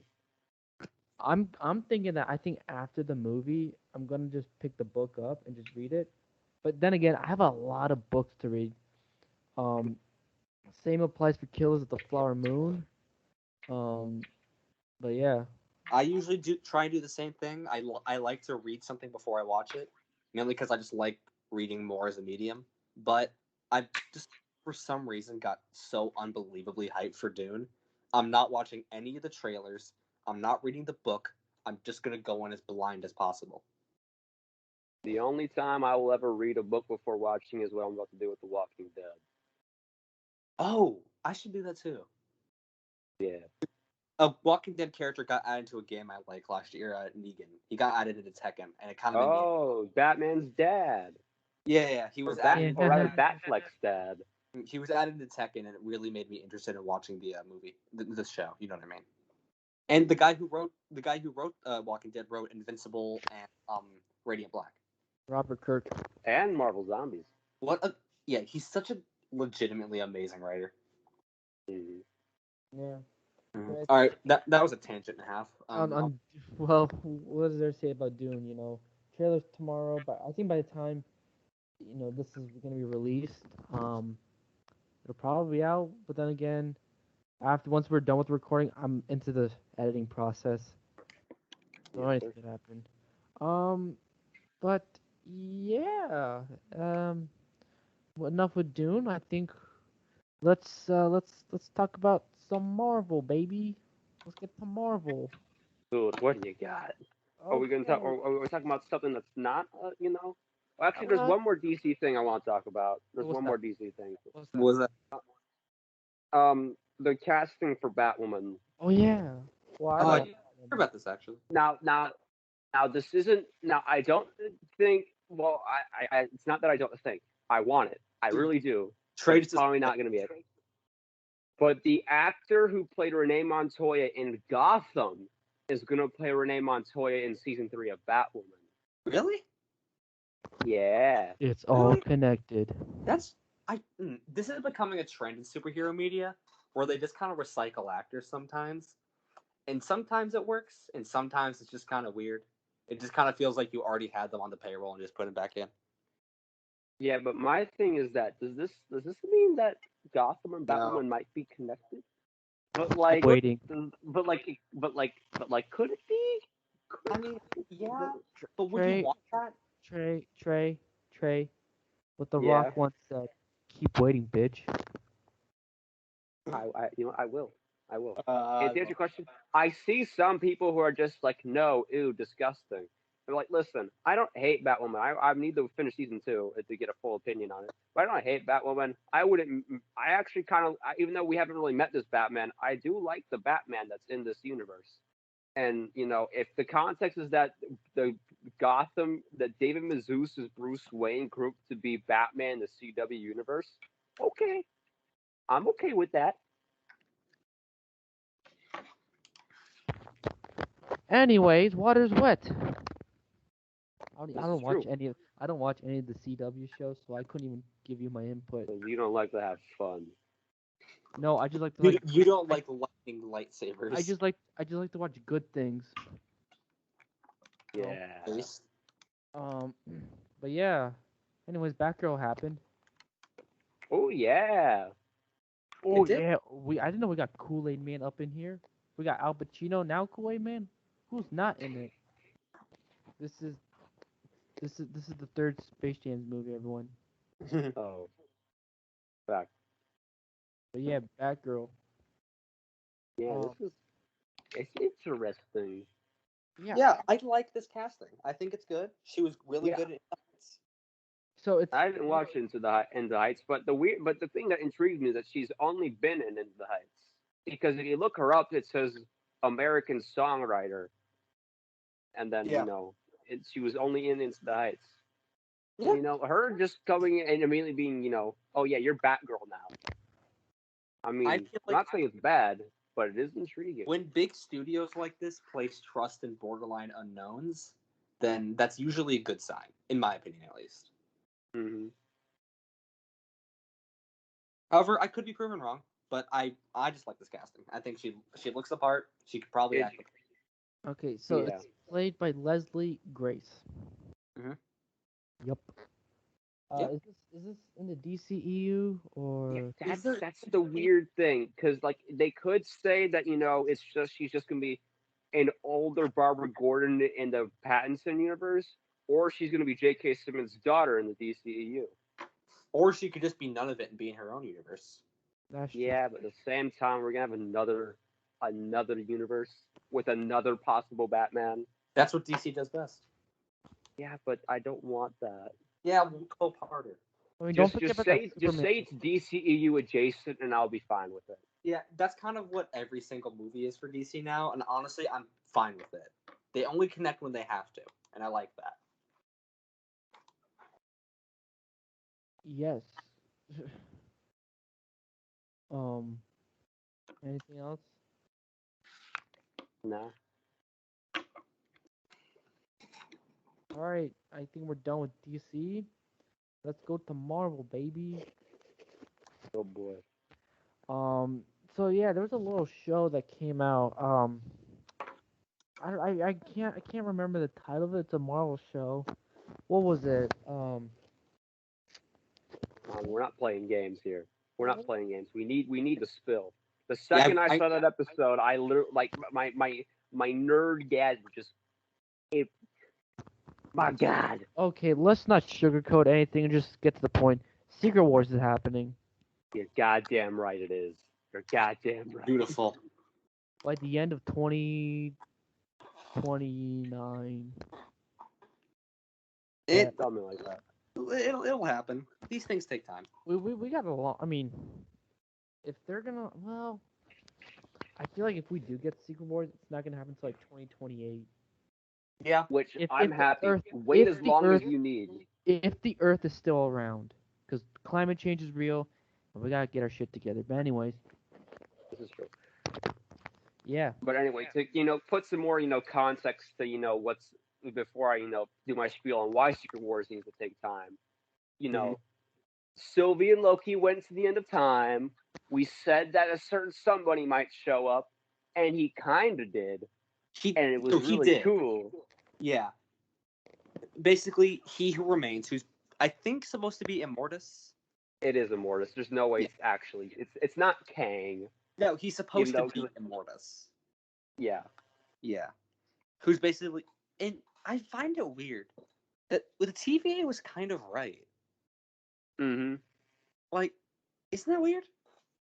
Yeah, because also this episode and the whole show even kind of it did a great job of explaining the end game, not the end game, the MCU time travel rule, and they made it really cool. Like this might take the cake for my favorite version of time travel in anything, because Endgame they were kind of vague about it. Professor Hulk did a really weird explanation that still has me confused. But now with Loki and the TVA, they explain it to me how the MCU works, that you don't travel back in time to change your future. You travel back in time, you change something, you create a whole new reality, a whole new Earth, Which is and that's so really cool. It's so So, cool. TLDR, timey wimey wibbly wobbly. If you know, Yes. you know. That's all I'll say. Because what explains the TVA is doing is that what they're doing is that they're erasing time, they're erasing worlds essentially. Mm-hmm. That's Say it with me, that's kids. Say the G word with me, kids. Say it. Say it. Ghost of Tsushima. Genocide. Oh, that one. yeah. Where the fuck did you get Ghost of Tsushima from? I don't know. It's the Where first- is the correlation? You got a Norse god who fucked a horse, and then you got a samurai game. Same thing. No. So yeah, the TVA has basically been killing trillions upon trillions upon trillions of people with every world they erase, every timeline they erase. You know, I've been thinking about this. Just imagine if like a woman has like a child, and the minute the child is out, the TVA shows up and they take her home. They just take the baby. You are under arrest for crimes against the sacred timelines. Like, thanks, I'm Zero. You weren't supposed to do that. Which also, from this, context, it kind of means, our original theory about the TVA lying to us, it was kind of untrue. Yeah, Because like we thought that they're saying the multiverse doesn't exist. That is a lie because we know future. But no, the actual context is that the multiverse, they had a multiversal war, and Mortis won. He has one timeline. He's keeping the peace in that one timeline. And Mortis dies. The timeline, gets corrupted to where there's now multiple universes that creates the multiverse. in my opinion, I saw a theory online that said the sacred timeline wasn't the only timeline. It was just an isolated timeline. And what Loki did is reopen the multiverse back up. And I like that more because I really don't like that all Marvel universes now have to spawn from the MCU. Like, I understand Marvel centered around the MCU, but guys, be a little less subtle with it, you know? Yeah, I think it's more of like, for example, like comics, it's more of a different thing. But for like cinematic, what we now seen as on screen in Marvel is created from this. Yeah. Like, So, do you think like as like they continue to explore the multiverse, do you think a lot of people are gonna get lost with it because they're not gonna know what to?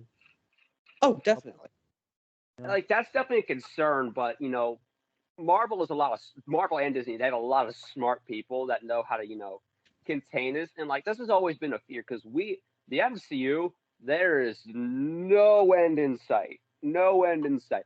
But there's going to be a lot of MCU stuff from the past, people born in like 10 years who are still in the middle of the MCU, while we're we were alive in the beginning. We've been watching this stuff for childhood. We had 6 movies when we were 7, Do not and say now we're people next to me, boy. I was there when it was written. Wait, did God. you watch Iron Man in theaters? No. Ha. First MCU movie I watched in theaters was Avengers. Well, I saw Iron Man in theaters. We're not the same. God damn. Nice. That's all. 2008. 2008 in Florida, Orlando. We're not the same. Speaking of theaters, I actually technically I saw the Loki finale on a big screen. Cookie.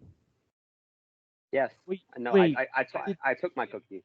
Did your theater like put it up? For employees, they did. What the because my theater does this thing where like every other like week that we show movies and we show Yeah, the no, Loki because finale. the theater you work at is like a local chain. Mhm. Yeah, or a simplex. Yeah. So don't say it. Mm. Well, What's wrong with that? unless they want. I mean, I don't know. Yeah, they want business. All right. Well, I work at But AMC. the cool thing about that was that like all my employees, like, I was freaking out, man. I was freaking out. Like I was cheering for Sylvie to stab Immortus so hard and create because like Okay. as Immortus was explaining what was happening, what would happen if he dies, I was being filled with so much joy because I knew that what was gonna come if this son of a bitch died. A secret war, a multiversal war with a bunch of Kangs fighting each other, with a possible 2-parter Okay. where the first part is a multiversal war, just a bunch of superheroes fighting each other, a bunch of Kangs fighting each other, and by the end, the world starts to blow up. This MCU world that we know and love could die, and Doctor Doom gets full of cosmic power and saves it, but creates a world of his own. And in the second part, it's all about a small team of heroes that survive the world exploding, has to stop Doctor Doom and put the world back to where it is. That's what I knew could happen if this just son of a bitch died, and he died, and I was so happy. Okay, but can we just talk about how the minute Loki finds out that something's wrong, okay, for me at least, like the minute Loki's like scared, then shit has gone wrong. This episode was so good with like those quiet moments you were talking about, like Loki just sitting, realizing how fucked he is. Dude, believe me when and I tweeted this out, but that ending is like the scariest ending to a comic book property I've ever seen. I got chills. The very end with the Kang statue, I got legit chills. Dude, because that was actually scary. When Loki, Dude, the bastards who made this show made me jump at a Miss Minutes jump scare. What the fuck? The best moment of this episode for me was this moment with Immortus, where there was just look going across his face, and they never said it out loud, but the implication was this was the first time ever where he didn't know what would happen next, where he was just sitting there realizing, oh God, I don't know. Dude, it was so good. When Loki doesn't know what to do, then shit is fucked. Mm-hmm. That's all I'll say. By the way, all I'm gonna say is that one shot with like where you could see all the timelines looked exactly like the timelines in Into the Spider-Verse. I'm just saying. Look the same. Just saying. I guess it's the color scheme of the multiverse, baby. You're just saying. I'm just saying right now that kind of looks like the bisexual lighting. If you know that meme. No, I do know that meme, and there was bisexual lighting in Loki episode 3, Lamentus. The multiverse is bisexual confirmed. You're joking, but yes. Oh my God! What else? What else? All right, we gotta talk about it. Loki. What was it? What are our thoughts on Loki Cest? It's fine. I don't care anymore. The Cosmot Variety Hour kind of put it in a way. I got like we will never ever in our. Oh, Kyle left.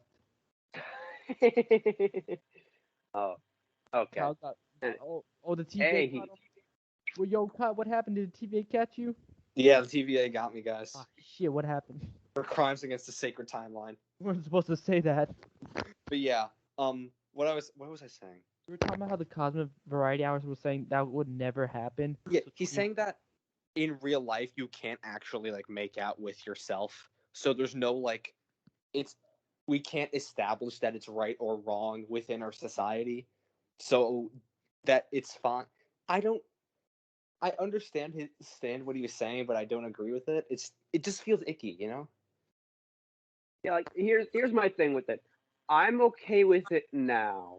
I was a little weirded out by it from the beginning, but now that they've put context on a relationship, have the relationship end in tragedy of Yeah. Sylvie betraying Loki to get her revenge. The whole thing that Loki is someone who can never be trusted. We've seen that through the entirety of the MCU, and Sylvie's just someone who's unable to trust anybody. That's heartbreaking shit, and I love it. And also, So you know what? Do it. Keep going. I don't care. I don't care that you're the same person. You have a complicated romance. It I reminds like me it. of it reminds me of that one scene from Alien Covenant, which with Michael Fassbender's character. Oh no, that was weird. No, I that know. scene, that's weird. I know they're two different like moments, but yeah. what I did like a few aspects of it. Like I like how Loki's arc throughout the show was learning that he's enough and he can love himself, and they made it very literal. And also narcissist, of course, he's gonna fall in love with himself. So I get it. I understand where you're coming from. It just feels icky. Yeah, speaking of which, I don't like the people who are saying that Loki's story doesn't make sense. The Wait, people what? who are saying that he was murdering people in Avengers a week ago and suddenly he's a good guy now. This is Bro, did you what not see that expert level speed run in episode 1? They sped run his development. No, it's I wouldn't even say it then. One, yes, he did, watch a video of his whole life and watching how his, family, the people who thought hated him actually loved him. But in the second episode, you see that he's willing to betray the TVA like that. But then he falls in love. And yes, he falls in love with himself, but love changes a person, ladies and gentlemen. That does shit to somebody. This So is your I could Fred Hardy believe I PSA can of the day. I can So I relate. can believe that through watching the people who didn't think loved you, and falling in love with somebody changes your view on life. Okay? Chill, people. Trey, has anyone broke your heart before? Nah, Okay, not because yet. I think with that whole speech, Trey, I feel yes, like someone has broken your heart. It was a showrunner for Titans. who broke you, Oh, man? this is true. Fuck you, Jeff Which Johns. which Trey, what girl broke your heart? Yeah, goddamn, Trey, that And was heavy. Do you want to talk about something? Is this is nah, a man. public I therapy just session. I Trey, just this is a simply under face user. I feel statements. I I feel like people don't understand what the show is telling. Okay, I feel like Sum it all up, it's love. Love yourself, brothers. Love yourself. Hey, smoke a joint after. Especially if yourself is as hot as Sylvie. What the fuck? Anyways, Kyle, you were I saying said something. it. What was it? Okay, You're- yeah. So, guys, the verdict: is it gas or is it ass? Loki's so good. It's so It's good. gas. Loki's gas. Loki's a good show. I don't know if I prefer this one over the Falcon and Winter Soldier in terms of like the Yeah, hot take. I still like Falcon Winter Soldier more. I like Loki more. When I look back on Falcon Winter Soldier critically, things fall apart more than it might have been like honeymoon phase, but like when I actually look back on it, there's a lot that kind of falls apart for me. And that Yeah. with WandaVision, things still fell apart, but not. It was still a good show in my eyes. Falcon Winter Soldier is still a good show, but it's an average show to me now, not like a great show. Yeah, and like one thing that bothers me the most is when John like killed that one guy. It's just like, and then like he gets like a he gets punished for it, but then you see stuff that Steve does, and it's just like more brutal, and it's like, Mhm. well, look at him. I don't Unless, agree with that. well, I guess you can say that it was more of a public execution rather than with Cap. I I also have a huge problem with John Walker. He was, in my opinion, the best character in the show Oh, until the last episode. oh, Why did you give him a redemption arc? What? He's the he's gonna last go. character. He's gonna go evil either way. So why Yeah, would but you make, the showrunner said the point was to trying to get you to like him. you I don't still have bought to it. make you don't have to if you want to make a good character, you don't have to make him likable. Just make him Yeah, interesting. but no, but the showrunner specifically said like we want you to like him. That would no. Yeah, I don't agree with that statement, but I still bought the redemption arc. That would be like, no. That would be like saying Bullseye goes through like a redemption arc in Daredevil season 3. Lol. I just, in my opinion, I think it would have been so much better if he didn't go and he went to go get Morgenthau. He went for the egotistical revenge route. Because either way, it's the exact same. Sam Wilson still saves them. Like literally nothing changes. Yeah, but here's my thing with that. Because my thing with that, with why at least I can buy the redemption arc, because like John Walker is not a bad person. This is. He is people turned his back on him. People took stuff away from him that he never asked to be Captain America. That was given to him, and then he felt that he earned his keep, but then they just took it away from him because he made a mistake, and then it just I don't know. It's just saving people show that this guy is still a good person. He is still a soldier. He's not some bad person because he's mad at the government that thought trusted him and just betrayed him and turned their back on him. He's still gonna save lives because that's what he was born to do. Well, there's also Thunderbolts. Trey, stop making me like the show more. I'm sorry. Kyle, here's what you should do. Rewatch Falcon and Winter Soldier. Just do that. And just make your own opinion. Capiche? Yeah. Like, listen, I enjoy Falcon Winter Soldier slightly more than Loki because I just like the characters Falcon Winter Soldier more. I still love the characters in Loki more. Mobius, if he doesn't ride a jet ski in season 2, I'm gonna. Kate Herron said that the number one task of the next director is to get Mobius to do that. You're goddamn right it is. But it's still, Loki was developed, these characters were developed, but just the way they fleshed out Sam and Bucky made me really happy. Would you also say that the show's kind of like a mystery show? Yeah. Loki, yes. Yeah. That's cool, though. I was going to see the finale not knowing what the was going to happen. And then they gave me, a Secret Wars, prequel. And then I was like, holy shit. Oh, my God. It's a tease, bro. Yes. They're teasing you. They're blue-balling you, bro. No, Feige can't do this. He knows that Secret War is the next step. The only thing that, contradicts this is whatever happens in No Way Home, Multiverse of Madness, and Secret Invasion. Whatever happens in those things could contradict what happens in Loki. Or even what could happen in Loki Season 2. But I do think that this is leading into an Infinity War Endgame style event with Secret Wars because Feige knows that Infinity War and Endgame, they were special shit. The only way to close out this multiversal saga is with Secret Wars. You want to know my hot-ish take? What's up? I think Secret Wars is going to get a whole phase. That could be the case. Because Secret, if it's going to be more based on the 2015 comic, which let's be honest ourselves, it is. Then there were a million tie-ins. Because the way Battleworld works, you can't just tell one story. Just Battleworld itself. It just opens itself up with so many opportunities. I'm sure if Kevin behind the scenes we're doing Secret Wars, I'm sure 10 writers immediately are like this. I want to do this. I want to do this. It's the kind of thing where you kind of can't just do a movie, even a 2-parter, 3-parter even. You kind of need to do spinoffs. Here's what I think they should do. I have a couple things to say.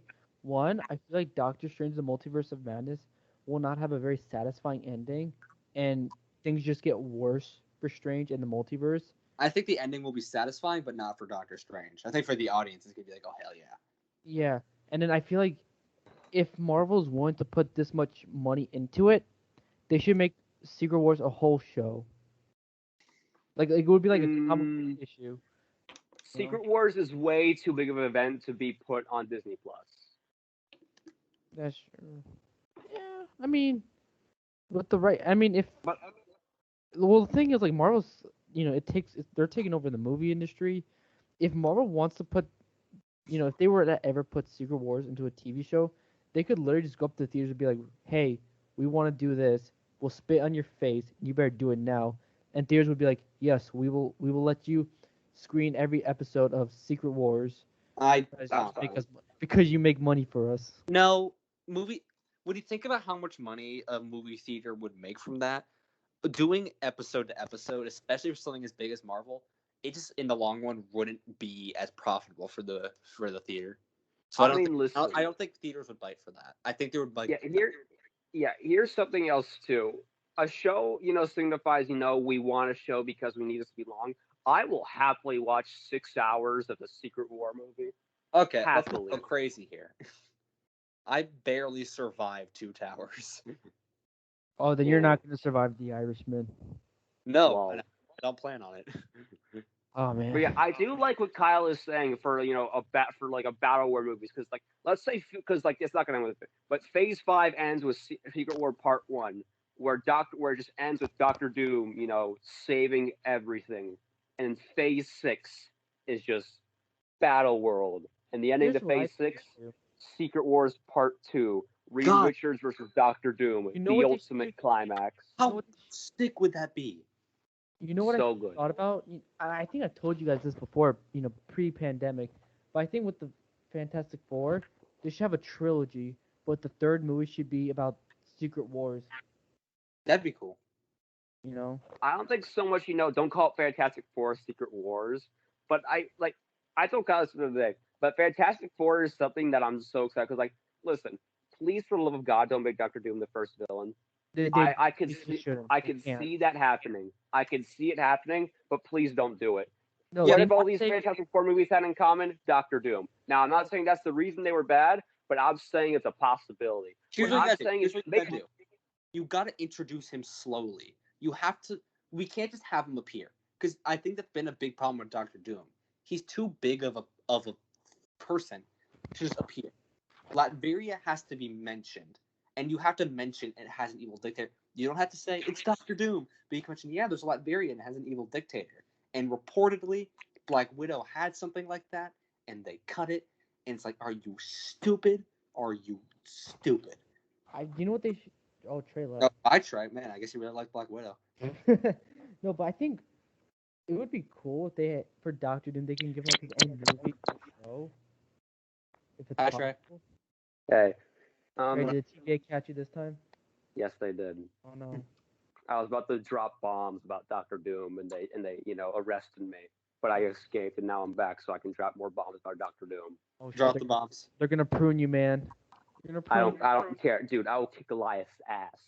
Trey Anyway. just went up, and there's a shorter version of Trey. We got box. We got little Trey. We got boxer Trey. We got what do we got? Crocodile Trey. Yeah, crocodile Trey. Crocodile.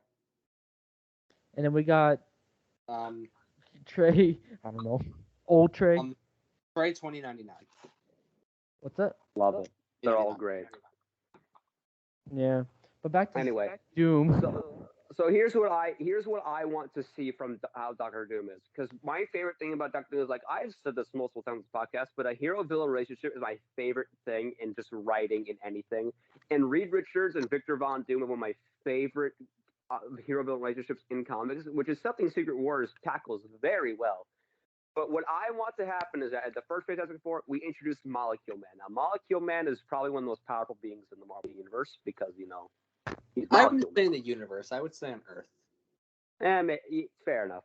But do that. Just give Fantastic Four a villain. Don't make him a cookie cutter villain, but just make him a villain to where, one, they tackle Fantastic Four, but, make the Fantastic Four plot more, hero base, And then in the sequel, you introduce Doctor Doom, because Doctor Doom comes out of hiding. Well, not hiding, but he becomes, aware and active because the Fantastic Four exists, because he hates Reed Richards so much.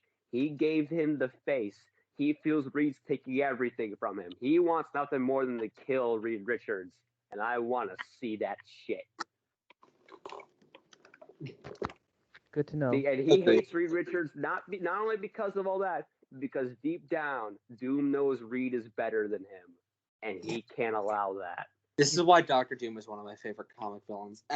Goddamn right, and do him right. Period. One of my favorite villains. Seriously, so. He's a top. In terms of villains in comic books, he's a top 3. For me, top 3, it's like Joker, Doom, and I guess you can say Mysterio. But other than that, I don't I would want say to people. top three on the I would fly. say Joker, Doom, and Magneto are my three. For me, it's Joker, Doom, and Luther. I don't know actually. I don't know who the other. No, this isn't an order, by the way. I don't think Joker, Doom, Goblin, Luther. Who else? Those four are in the running for me, and Octopus. So okay, wait. So if they're gonna go with the Secret Wars route, don't you think? Because I own Secret Wars, and I know there's like a relationship between Peter and Miles. Like they're kind of like Oh they're on yeah. their own journey. So do you think they'll probably expand Spider-Man and with the Oh whole my multiverse god, cracking? a journey to the center of the Earth style movie with Peter and Miles in Battle World. Oh my god, that would be amazing. Now, to add on to that, here's another thing why Secret Wars again needs to take a while because we need to, we need to introduce the other worlds. We need to know who the MCU world's going to be fighting against. Are we gonna have an Ultimates movie? Are we gonna have other because like when Immortus said a variance of Kang, that doesn't just mean Kang. Okay, That means wait, hold Kang, up, hold Iron up. Lad, and No, everybody else. no, Rama Tut, hear me out. Hear me out. Rama Tut. Hear me out. Two things could happen, and they all sound like stupid ideas, but hear me out. One, we get two phases happening at the same time, but one of them is a different universe. Or two, they can connect some of the previous Marvel franchise, like the X-Men, the Fantastic Four, Blade, Deadpool. Blade. Like I'm talking Wesley Snipes Blade. Yeah, Wesley Snipes, the tax Connect evading, all that in, allegedly. and then you can, well, if you don't want to, you can always bring in the canceled Fantastic Four movie into the mix if you want to. Which one? That could apply to like a billion. Oh, the Roger Corman. Yeah, the one from the '90s. Yeah, maybe don't. Or you could even because we know because of a lot of not I don't want to say recent, but all the stuff Sam Raimi liked to put in his trilogy of Spider-Man about fun little Marvel Easter eggs like the homeless guy who gave J. Jonah Jameson Spider-Man's suit is Submariner, Mister what the Peter's landlord is Craven the Hunter. Oh my god. The wrestler that warned Peter Parker about fighting Bonesaw is Jack Murdoch. They're all hilarious, but that just created a multiverse. You know what's gonna be the unfortunate part about Secret Wars? We're probably not gonna see Black Panther wielding the Infinity Gauntlet. Oh, you're right. Man, that's actually really disappointing. Now that, wow. Yeah. That was like one of the best parts about that story. Or, but at least on the other hand, we could see, Ultimate Doom kind of ripping out Thanos. I want to see that shit so bad. That scene is why I want to see Hayden in that role. Dude, okay, Imagine Hayden giving those lines like, that appears untrue. Dude, like, he can give that regal kind of speech to Doom that he's been lacking. Because in the other Fantastic Four, he just talks like a dude. Hayden Christensen already kind of talks like he's like regal and royal. All right, so sorry for interrupting you. You go. Dude, okay, I remember because before the pandemic in school, I would bring Secret Wars with me, and people would always like go up to me about it, and I would just show them, that part where Doom rips out Thanos, and everyone would freak out. Because people have Thanos as like the bar for powerful villains. It's such a good way to show people how powerful Doom has gotten by having him do something. Like my friend Mar really likes the MCU, but she doesn't really read comics. So when I was telling her about Secret Wars after the episode, I showed her that moment to show her like, hey, this is how serious shit gets in this book. Yeah.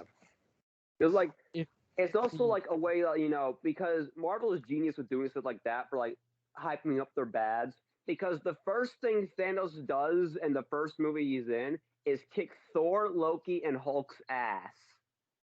And it's just having Doom be that, just like shatter that bar. Oh my god!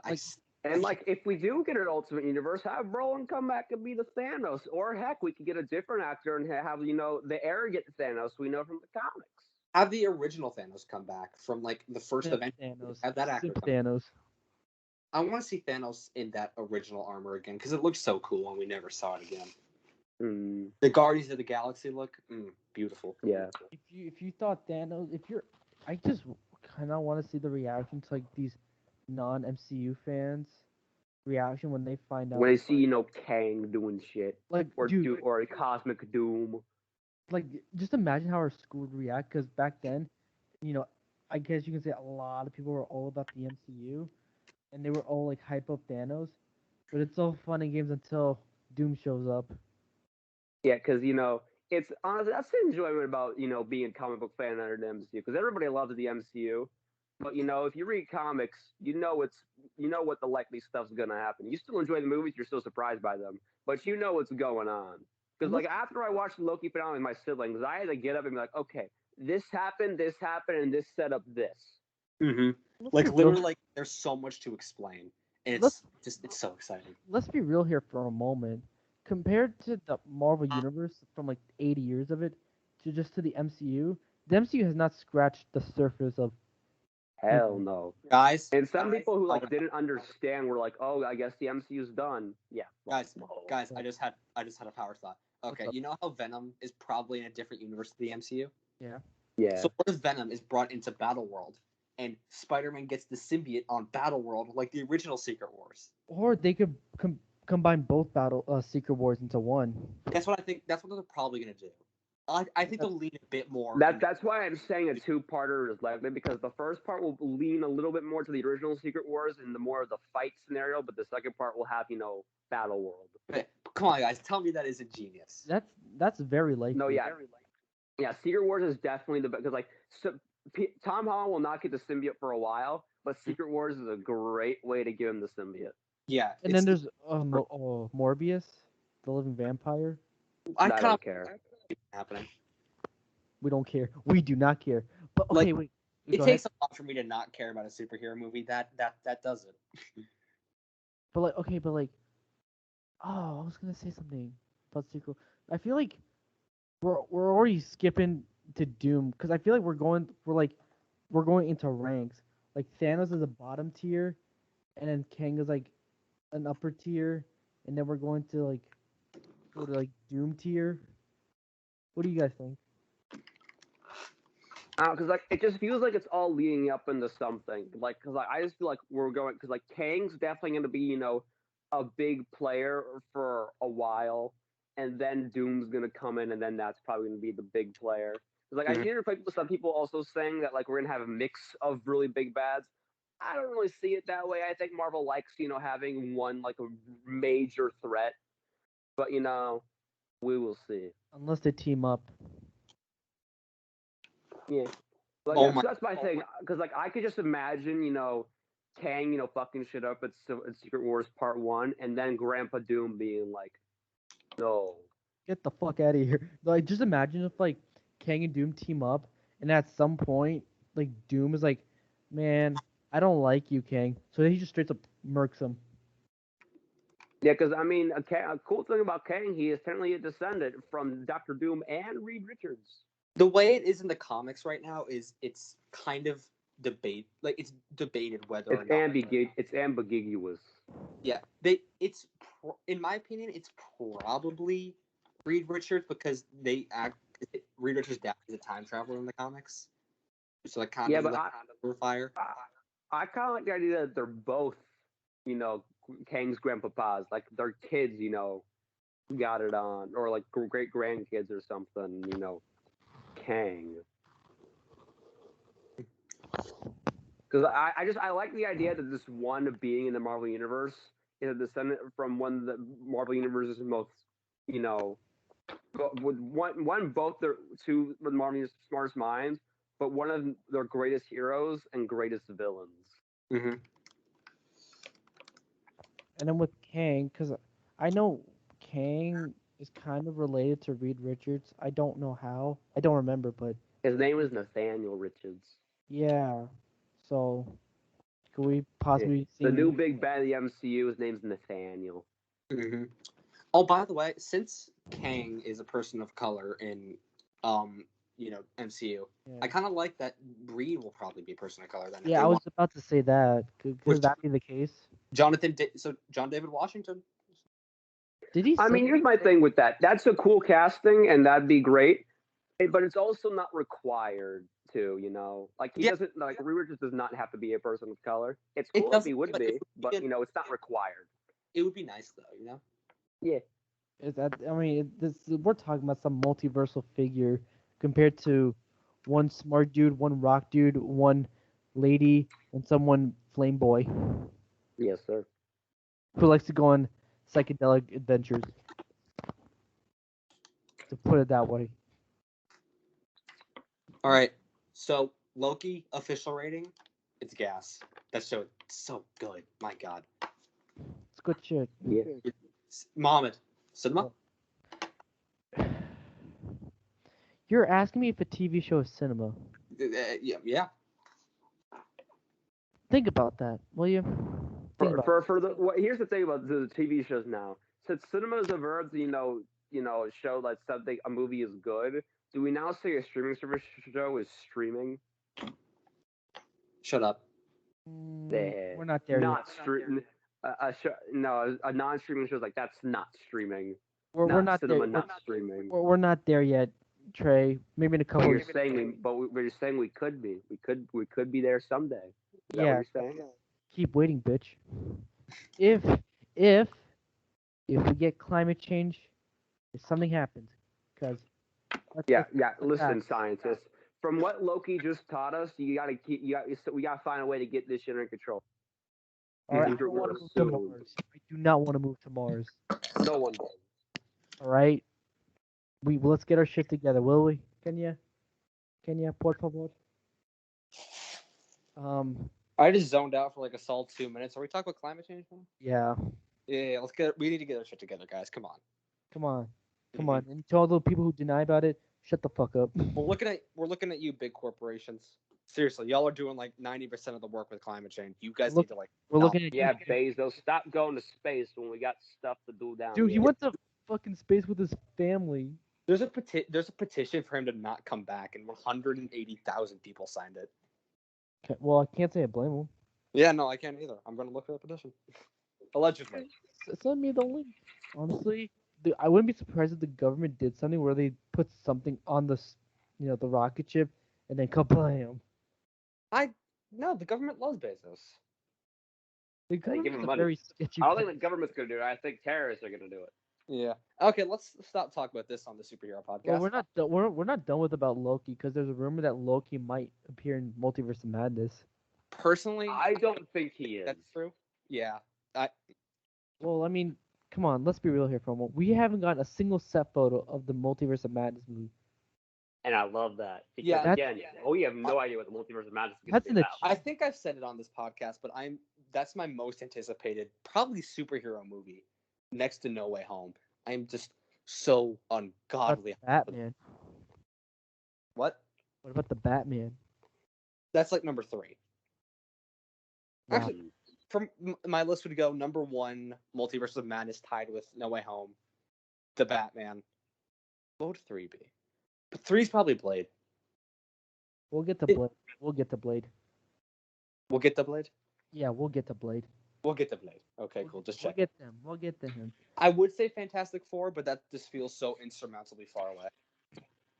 Yeah. You know what I mean? Yeah. Like, it doesn't. I'm still hoping and praying for 2023. Yeah, Hoping and praying. The thing is, it's so far away, it just doesn't exist in my head. You know what I mean? Like, it just doesn't exist for me because it's just that far away. It's weird, but you know. Well, we got the director, so. Yeah, which I like. I think it's a good pick. Not. Yeah. I think Loki will have like. I think he'll possibly have I think Sylvie's more likely to be in it, honestly. Mm-hmm. I think it'd be kind of cool if it was just Sylvie, not Loki. Yeah, because let's also look how Loki ends, a cliffhanger way for season 2. I just don't see there being a way where Loki shows up Multiverse of Madness in season 2 of Doctor Strange, while also, saying that, the stuff that's going on with Mobius not knowing who Loki is and a Kang statue in the TVA. By the way, is going to be wrapped up in Multiverse of Madness. Okay, I don't buy that. My opinion is where Loki ends at the end of Loki is setting up for season 2 of Loki.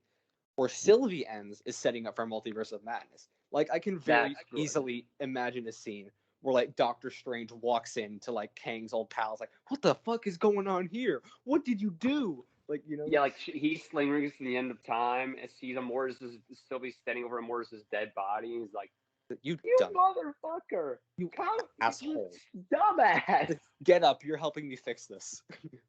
Get up, cocksucker. It's all over. Yeah, but I definitely, by the way, what do we think is happening with the TVA? Why do we think Mobius doesn't remember Loki? I have a think. theory. Go ahead. No, you go ahead. 'Cause I feel like minds once the timeline was broken, a lot of people had their memories wiped. So that could also probably tie into No Way Home, where people all of a sudden don't remember who Spider-Man is, Mm. or Loki Oh, was sent into like a multiverse. yeah, that's So kind one more day. since the TVA exists outside the timeline. My theory is that it accidentally became a melting pot for like the entire multiverse, and just different versions of these characters all flood it. Because it's pretty huge, so it kind of makes sense that like it would just kind of become this melting pot. And then I noticed something when the whole circle shot with Loki as he's looking around the TVA. We see the clock, and there's like many like black lines like shooting out at the center, Yeah. and it looked like lines were like all across like the floors and the walls, and that could very well mean something.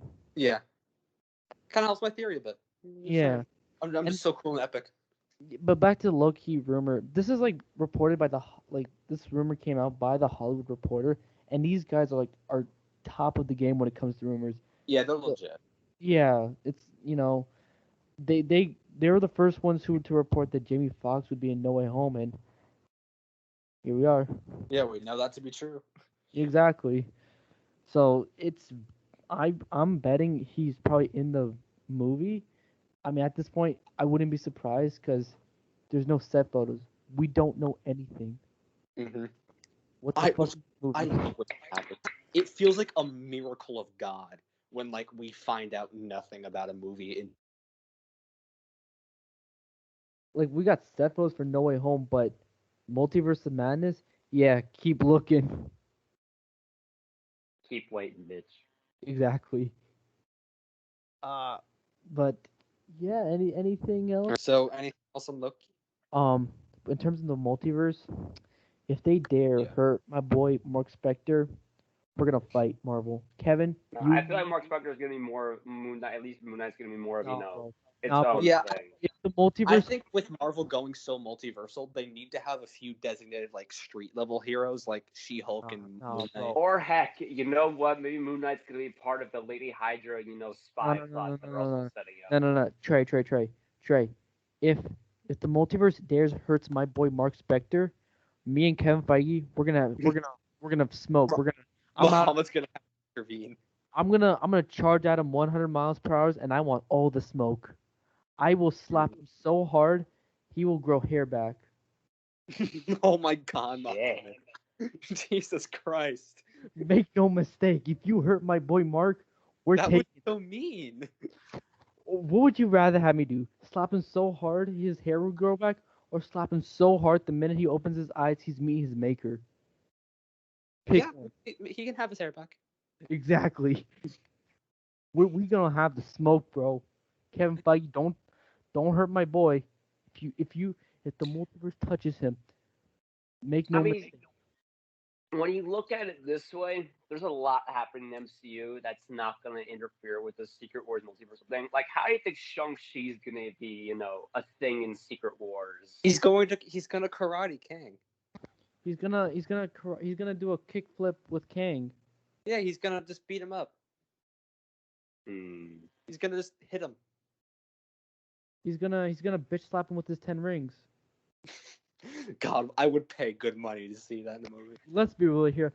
Shang-Chi's gonna end with Shang beating his dad, and he takes the 10 rings, and bam. Mm-hmm.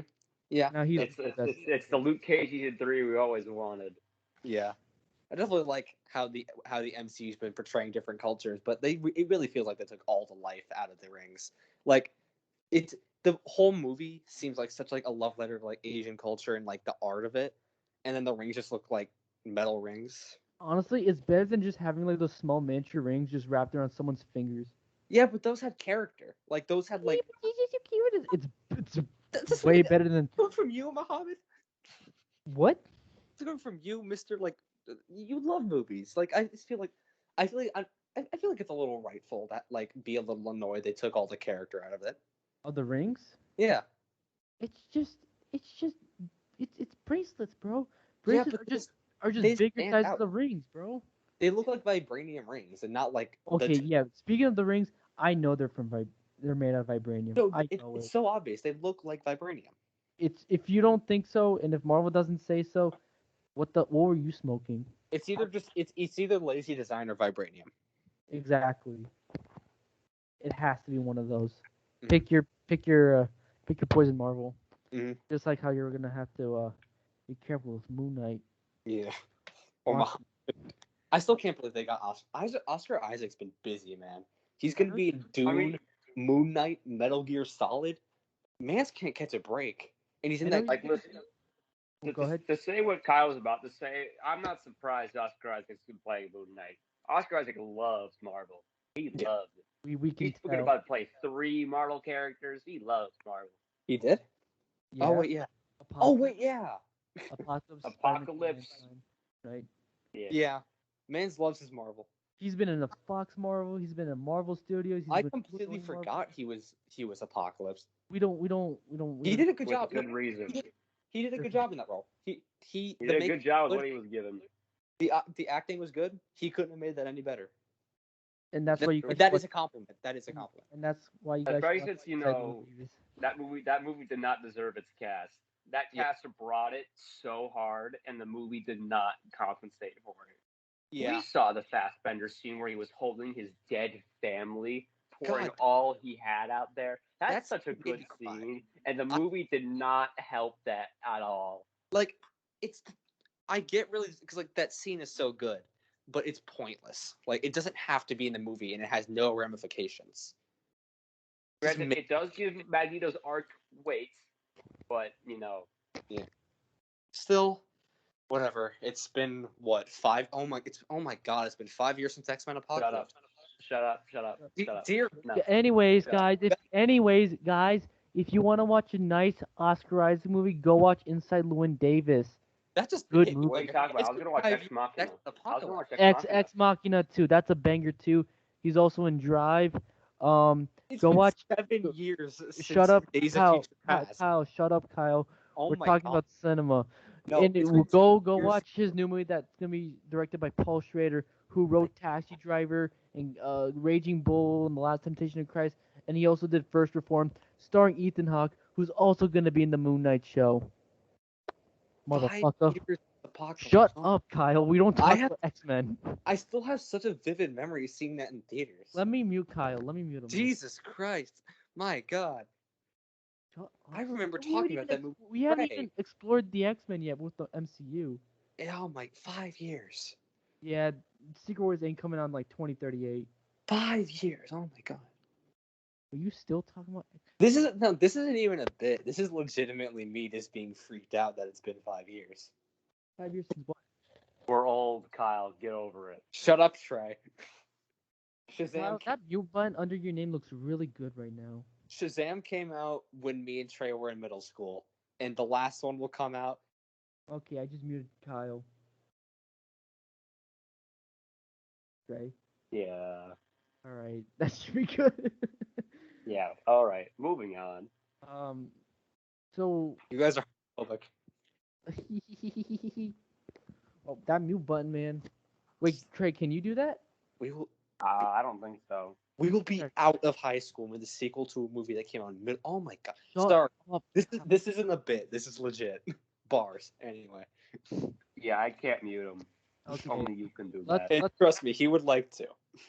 Let's talk about Spider-Man No Way Home, because what about apparently theaters are now using fan-made posters to promote the movie. Oh my God, that was so respect.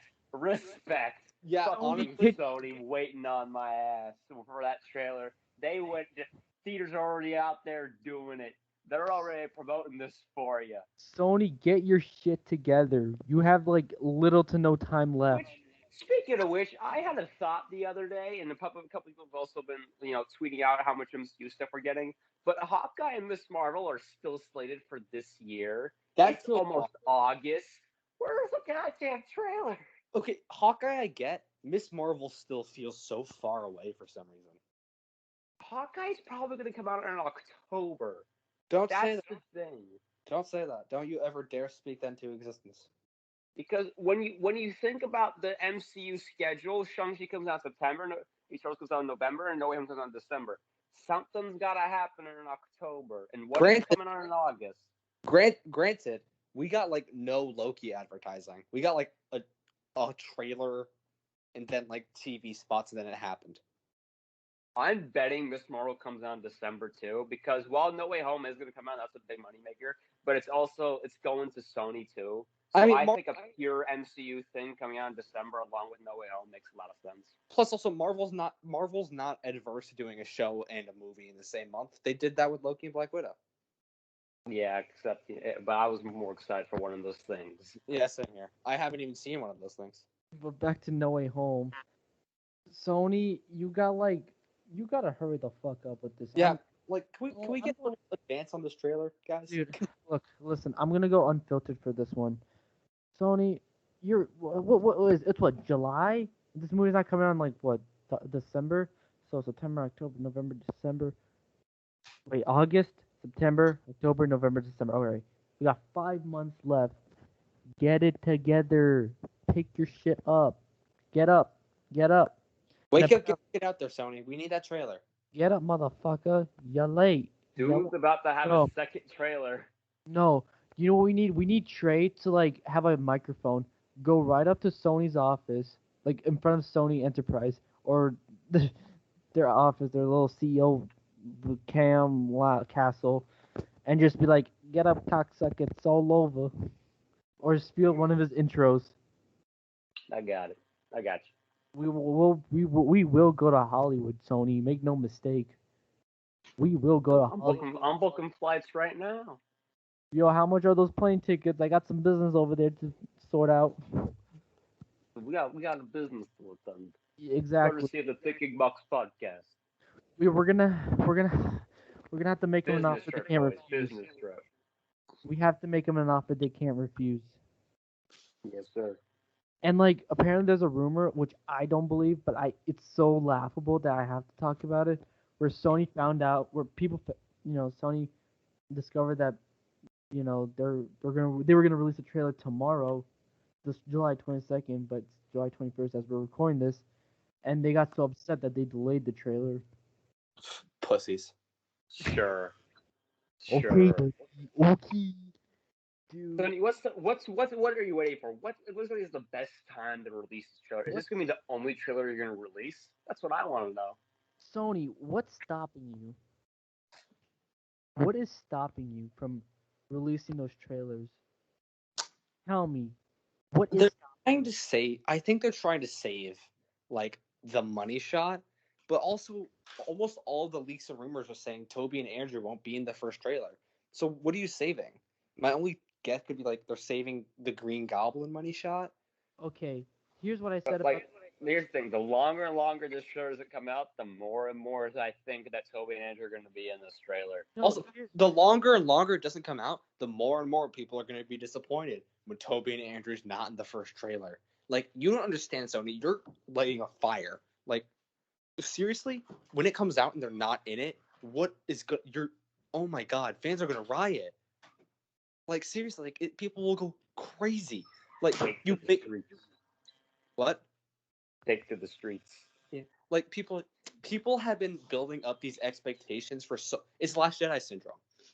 People are building up these expectations for so long, and it's bubbling. It's bubbling. It's going to explode when you don't give them what they want. Because if you give them what they want, then you're spoiling it, which honestly we know Sony likes to do.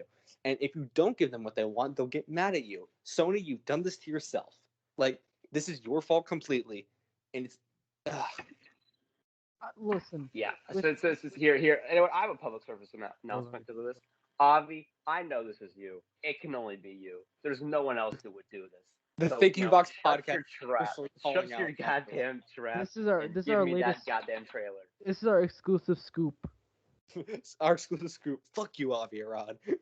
We know this is you. Allegedly. It can only be you. You Spider-Man Instagram for years, You- and this is the last straw. You This know, is the last straw. I feel like everything. I feel like Amazing Spider-Man 3 and Amazing Spider-Man 2 and the Uncle Ben contract were all last straws. you know damn fucking well that Avi Arad has got a body pillow of Spider-Man somewhere in his office. Okay, well that's normal. But Kyle, let's be real here. You'd probably have the same thing in your room. I will neither confirm or deny these allegations. Exactly.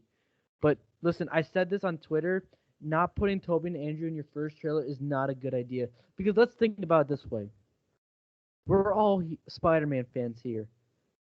There are some people, surprisingly enough, there are some people who are not into this kind of stuff, who do not follow this kind of news.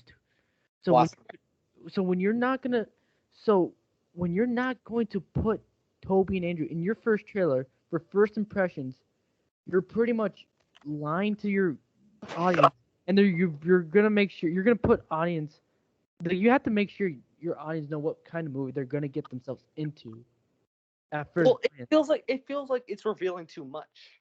no. All you have to do, no, It depends on how much Toby and Andrew are gonna have into No, this plot. Kyle, Like if they're gonna show up in the third act, I don't want to see them in the trailer. But if they're gonna be, in the entire movie, Kyle, so put them in If the that trailer. leak that they're only in the third act is true, I will be very, very just annoyed. Kyle, all you have to do. Why can't you get them? Sorry, Mohammed, but I just gotta finish this thought. Okay. Why can't you get them for the full movie? If they only have them for the final battle, that'll be so annoying.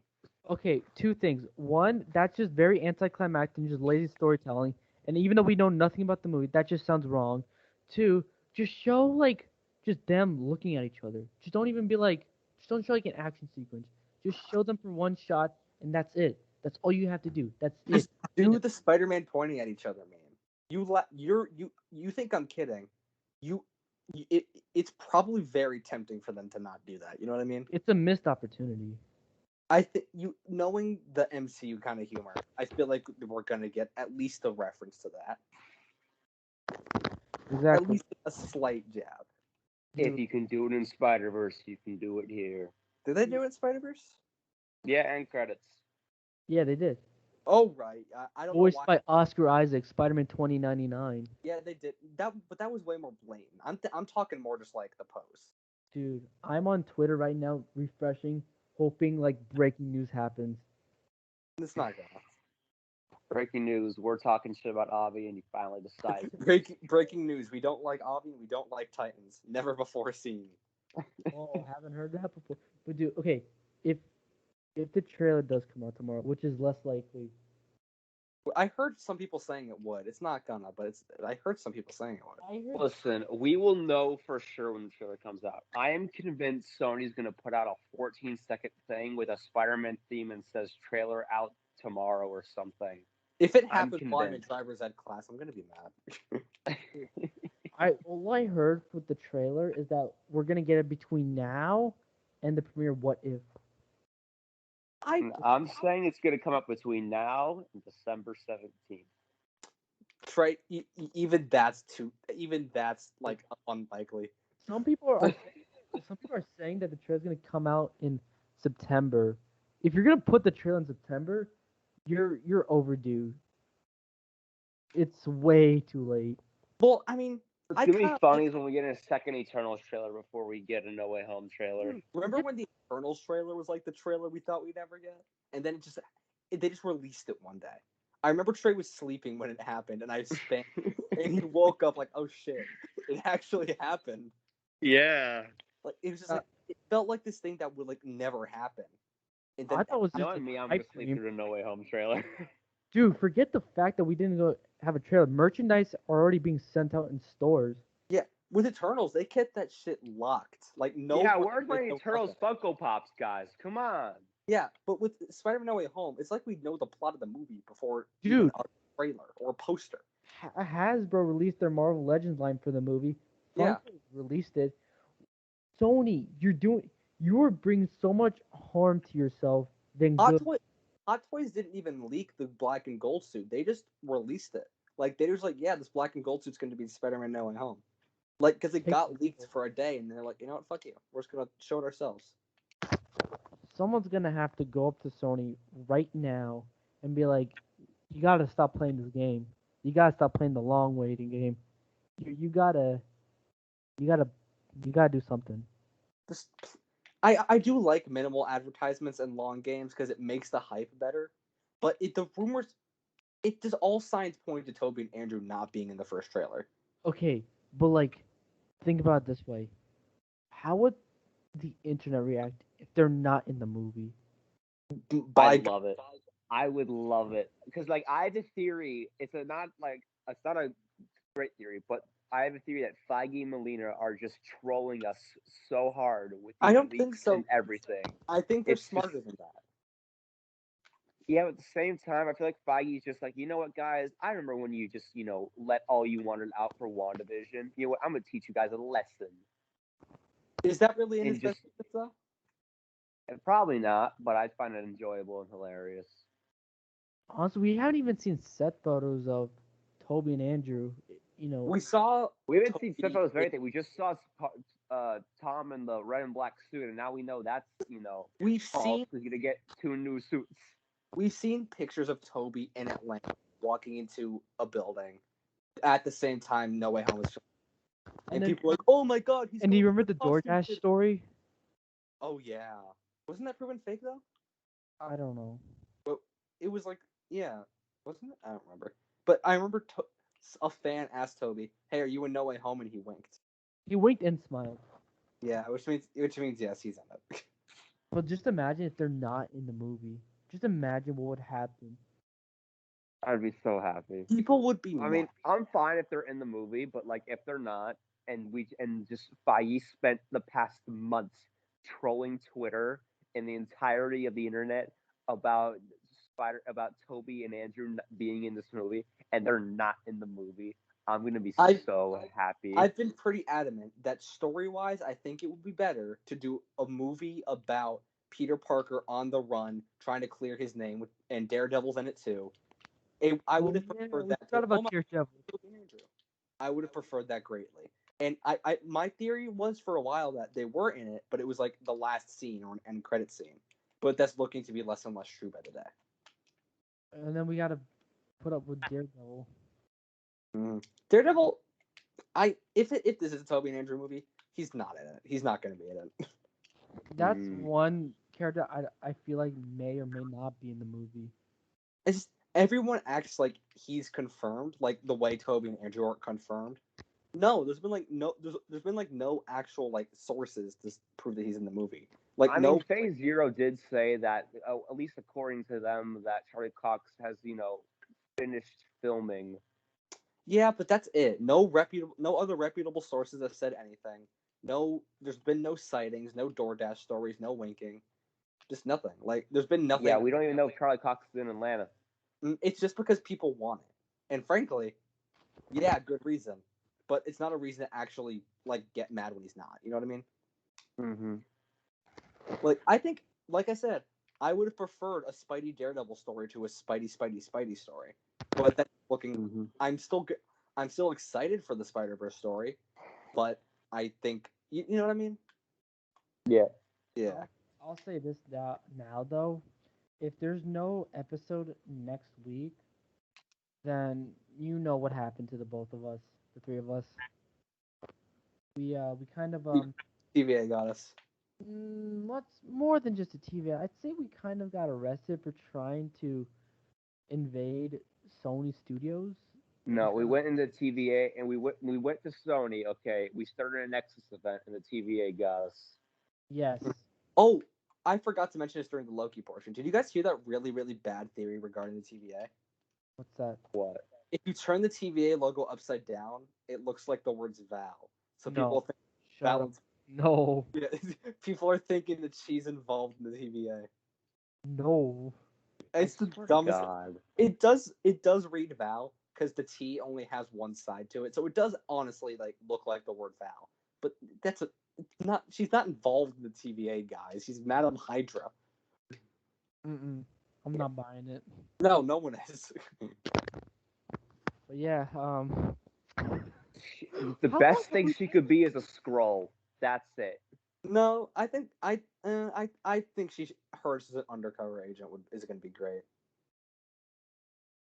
It anyway, I like espionage stories, and I think the MCU does them well.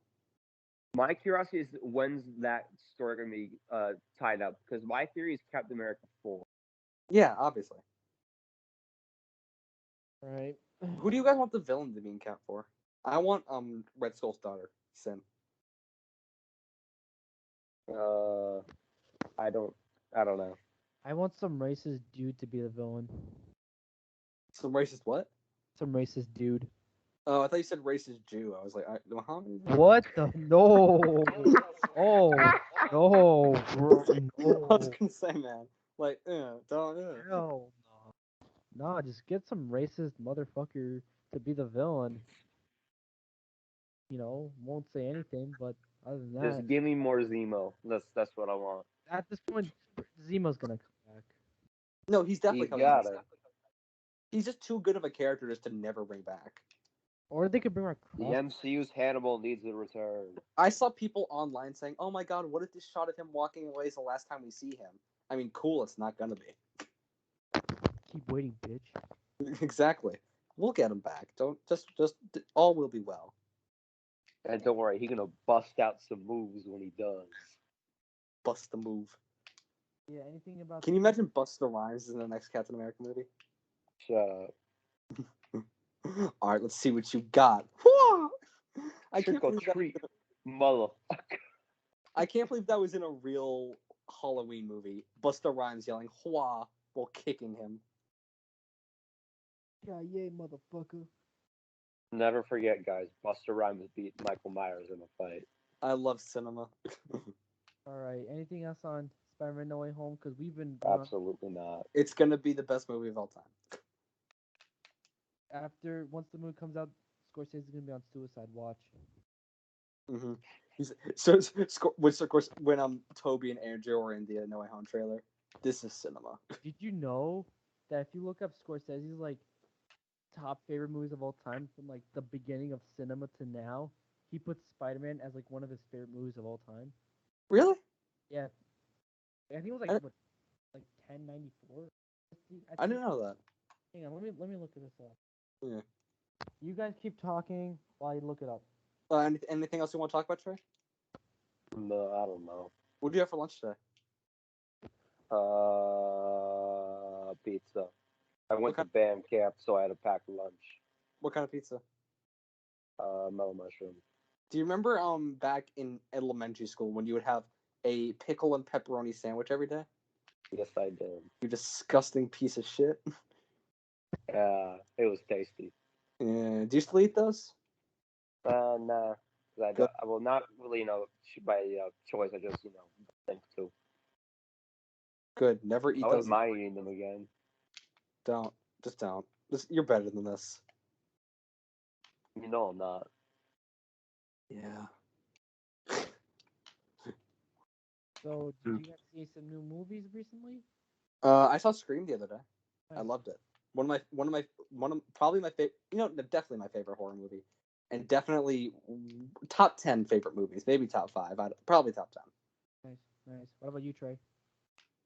I haven't seen anything new recently besides Space Jam. But You, I think I'm gonna watch All About Eve tomorrow. Because I don't know, kind of want to watch I think that. tomorrow. I think tomorrow I'm gonna go to Scream 2. I'm gonna try and get through all of them before the new one. nice. Yeah, trust me when I say, Kyle, you're gonna love Scream, and you know I know. why. Oh, I know why. You told Mohammad. Guess who's in Scream 2? Pacino. Timothy Oliphant, also known as my beloved. Oh shit. I was gonna say something. Oh yeah. So before the podcast, we were recording like a couple of hours ago. I was watching Carlito's Way. Um, Nice. I, Good I had picture. to I had to pause it to take my sister to Barnes and Noble for like I think for like some sort of school reading. Um, so I came back home and then I had like little to no time left. So I think after this I'm gonna finish watching Carlito's Way. Mm. So and then Nice. like I think a I'm currently watching Peaky Blinders. Yeah. Trey freaked out when the music for Peaky Blinders was in stream. Yeah, I didn't know. I've seen streams so many times, and I just realized, watching it, that the theme for Peaky Blinders was the transition music in Scream, and that's Okay. so cool. Okay. Anyway, so I found the list where he put, Spider-Man. Mhm. So it's at 1093 Of all movies. of all the movies from like the beginning of cinema to now, in That like I mean, or in order. In order. yeah, makes sense. Also, I don't mean to interrupt you, but another thing me and Trey did during Scream is the principal is played by the Fonz, so we kept making Fonz jokes. Hmm. Hey, Nice. Yeah, yeah. I mean, it kind of makes sense that Scorsese's favorite superhero movie is the original Spider-Man. I I'm, for some reason didn't think it would be The Dark Knight. yeah, The Dark Knight is not on the list. Yeah, piece of shit. he doesn't really seem like someone who would what like a Oh, political. you don't think Scorsese's the kind of guy where a crazy person, where a crazy madman is also in a gangster movie? No, It's it's almost as if those are the only two movies he makes. no. Oh, I'm shut talking the fuck about up, like the Trey. political. That's bullshit. You know it. That's bullshit. And you know it. This next movie is not even about a gangster movie. It's about kills at the Flower Moon when people fucking died. Real life motherfuckers. I'm really talking about the whole like political thriller like thing that with the Dark Knight, like the whole like post like the way you described it last time we talked about is like a post 9/11 security movie. That does, knowing Scorsese's work and what he enjoys, that really doesn't seem like up his alley at all. Listen, if that's the kind of thing that Scorsese doesn't like, and that by that logic it means he doesn't like The Wire. I don't believe that. I have been I recommended. think if Barack Obama can like The Wire, Scorsese can like The Wire. Well, Trey, you forget Barack Obama. Actually, Barack Obama likes The Wire. Yeah. Oh, good for him. Well, at least he put both Godfather movies on the list Scorsese put Godfather on his own list. of like his favorite movies. On the He same didn't list, make Godfather, Kyle. I never said you did. and you're Why'd you implying. say on his own list? Oh no, just weird wording. Okay, well, since I found the list, let's go on to the Blade news. What's his number one? Hang on. I'm curious. Okay, well, number one is like from like 19 something something. I Oh, believe it. it's not like ranked his favorite movies. Just like No, it's not that. it's just a bunch of different movies he likes. Yeah, okay, so number one was A Trip to the Moon in 1902. The latest one, this came out in 2019, is 11/28, The Souvenir, 2019. I haven't even heard of that movie. Neither did I. Well, at least he put Hereditary, Midsommar, Parasite, uh, Black Klansman, Free He, Fire, he doesn't Mother. seem like a horror kind of person.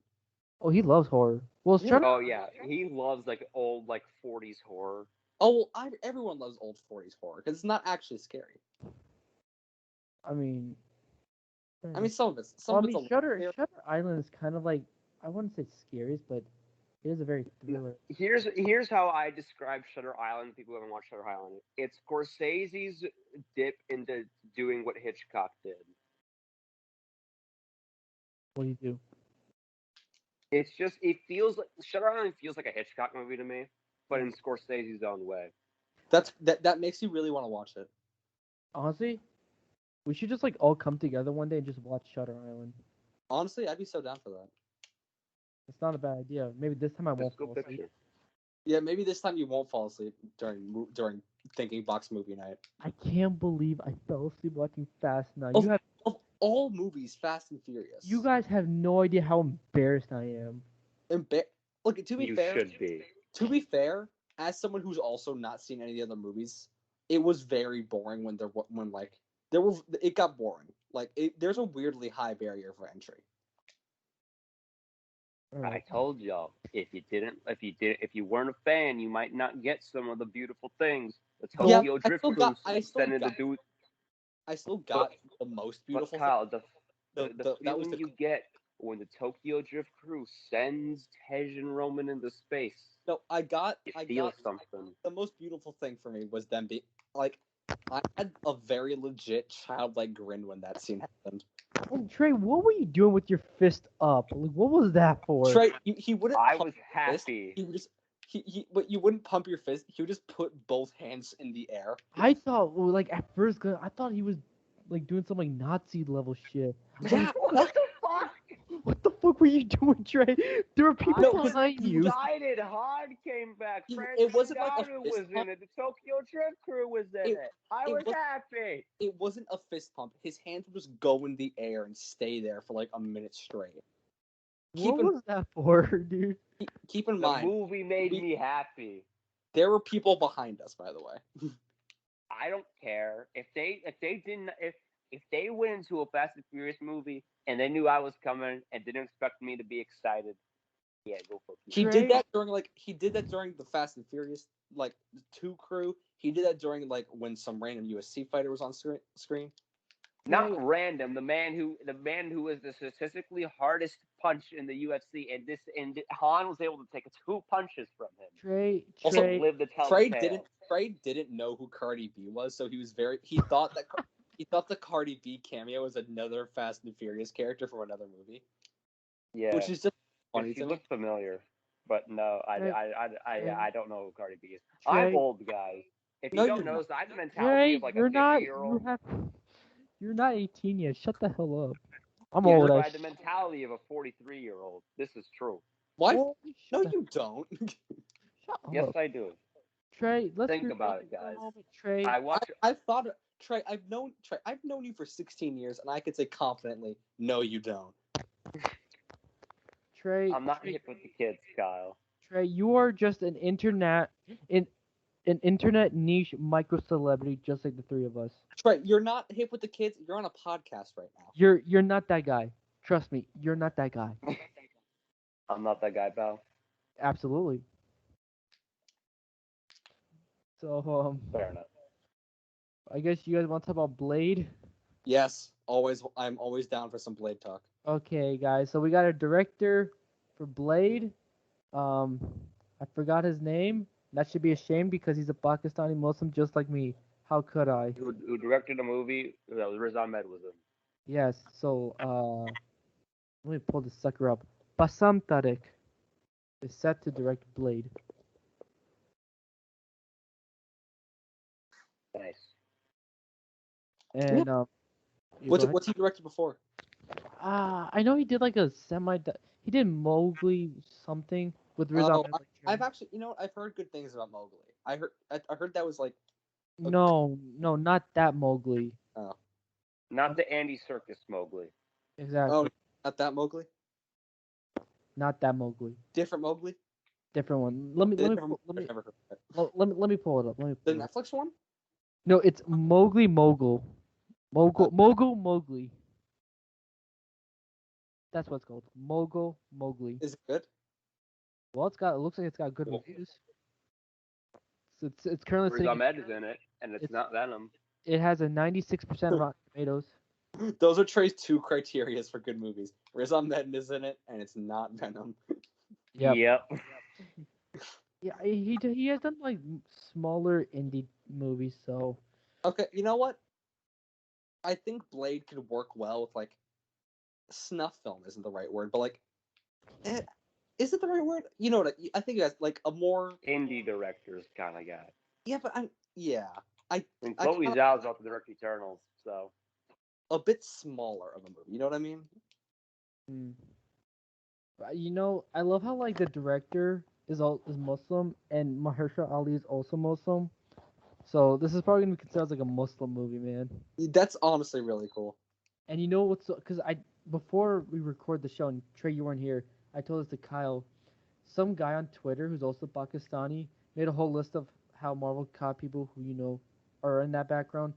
Kumail Nanjiani is gonna be in Eternals. He's Pakistani director for Miss Marvel, a Pakistani for Miss Marvel herself, and a Pakistani writer for Miss Marvel and an episode of Loki. And guys, I hate to tell you this, but as someone who's Pakistani and wants to be a filmmaker, I gotta stay. I gotta watch out.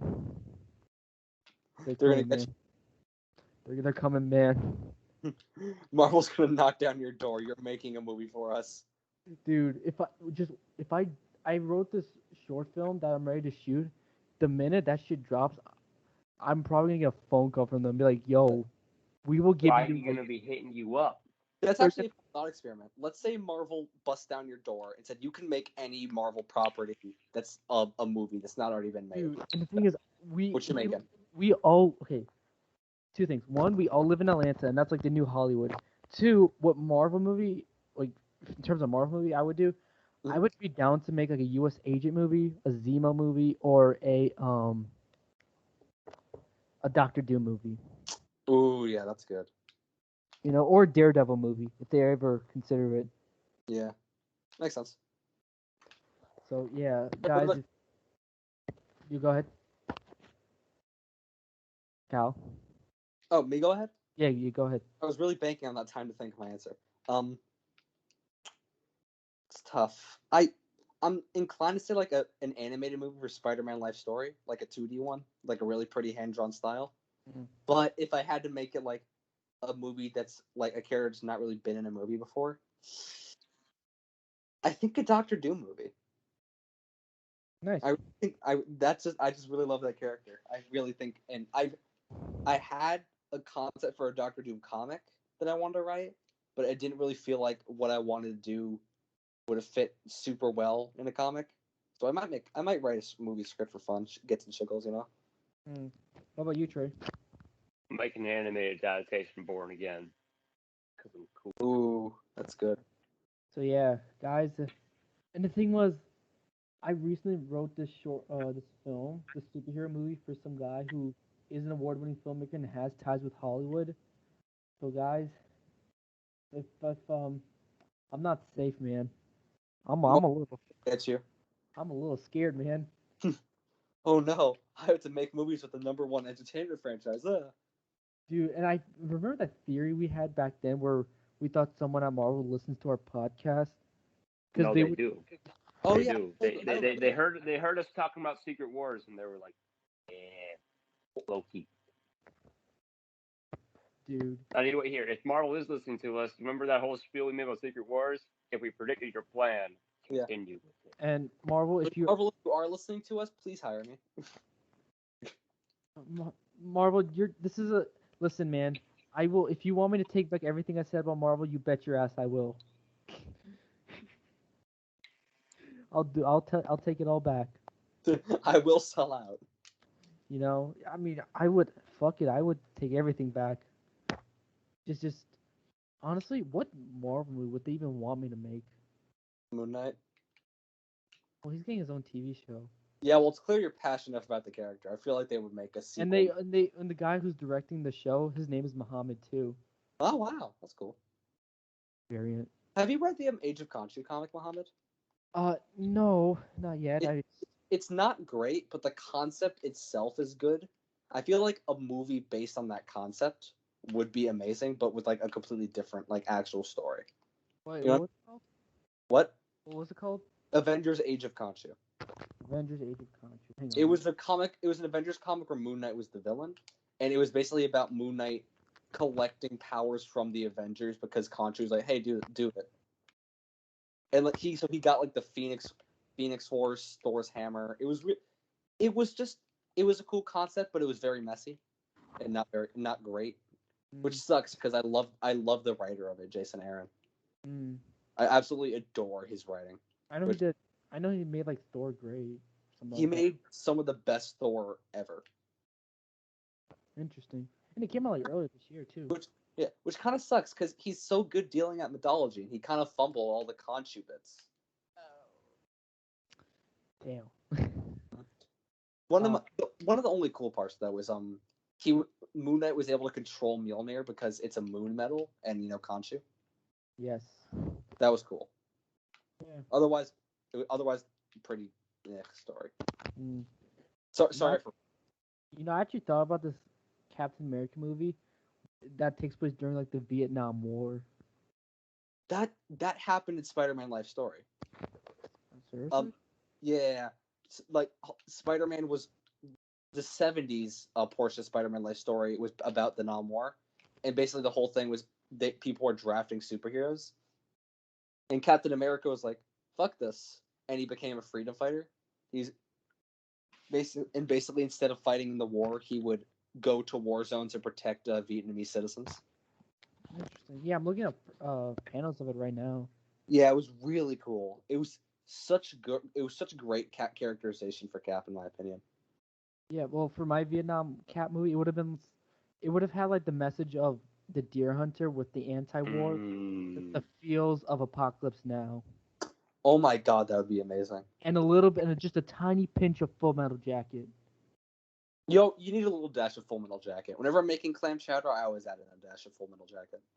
I mean, if you're ever gonna make a war movie, Full Metal Jacket has to be one of your inspiration. Oh, it's like making a fantasy movie and taking inspiration from Lord of the Rings. It's just one of those things you need to take inspiration from. Exactly. Exactly. Mm-hmm. So yeah, Blade. That's that's dope. And actually, with the director, he did this TED talk which I saw a couple days ago. He was because he lives in New York and he's also a blogger, and he was talking about this masjid he went to, and it's just in New York, and it's a small masjid, and I actually remember going to that same masjid 2 years ago, like after school was over, and like I went to New York and I went to that same masjid. It's a very small masjid, but it's a very it's it's kind of like in a certain street that's mostly predominantly Muslim. Um, so yeah, and Cool. yeah, and there was like Friday prayers there, and like cops would like go off duty just to pray, and there would be like cops, being there just to pray. And I was like, oh, that's dope. That's really cool. Yeah. Um, anything else about for the Blade director? That movie's gonna be hype as fuck. That I haven't even seen it yet, but I can already tell it's gonna be gas. No ass. Just Day gas. one. It's a day one for me. Mm-hmm. You got Mahershala and you got this guy. Hell yeah. Day one. It they are that guy. They are that guy, pal. Trust Mhm. me. They are that guy. We're just not. So we're okay. We're like 2 hours and 56 minutes into this, I'm starting to lose my voice. dude. We have like a whole section. We were supposed to talk about video games. Yeah, but I didn't we still can if you want to. Let's have Trey do his UFC weekly news. Yeah, we'll give our voices a break. Exactly. Trey, take the spot. What happened in UFC land? Oh, okay. I mean, not much, but I can Okay. talk about Islam Makhachev all day. Okay, Okay. go ahead. So Islam Makhachev, he beat Thiago Moises. We all knew that was going to happen because Thiago Moises, like, he's a great fighter, but Islam Makhachev, he's not the next Khabib. Let's chill out for that for a second. Because Khabib doesn't taste defeat, Islam doesn't taste defeat, but it's not only that, Islam's a completely different fighter. I understand there's a lot of, because, like, he just broke in the top five. I'm not going to go so far as saying he's only there because he's related to Khabib. But my thing with that is that no one in the top five like, wants to fight him. Like, I cannot good consciously have a Rafael dos Anjos over Islam Makhachev if Rafael dos Anjos won't fight him. And granted, yes, they were scheduled to fight, but Rafael just, like, he got a big jump by beating Paul Felder in the division. He should fight either Dan Hooker or someone lower than him. But Islam, he's what? Kyle, I swear to God, this is my moment. But anyway, Makachev is a 1,000% one win away from a title shot. Because while, I don't think he's next Khabib, but the UFC can very easily market him that way. So have him fight Beneil Dariush, winner that gets a title shot. And, we'll see how Charles and Dustin, how that fight turns out. And see how the division goes. 55. That division is exciting, ladies and gentlemen. That division's deep. It's always been deep, but, like, you can definitely just pick and choose everybody in the top 10 who would fight each other. Charles and Dustin, that's good to go. Justin Gaethje versus Michael Chandler, they're even talking shit right now. That fight just screams violence, and it's so good. Neil versus Makachev, that's what should be next. Stop talking to Tony. Stop calling out Tony. I don't want to see Tony lose again.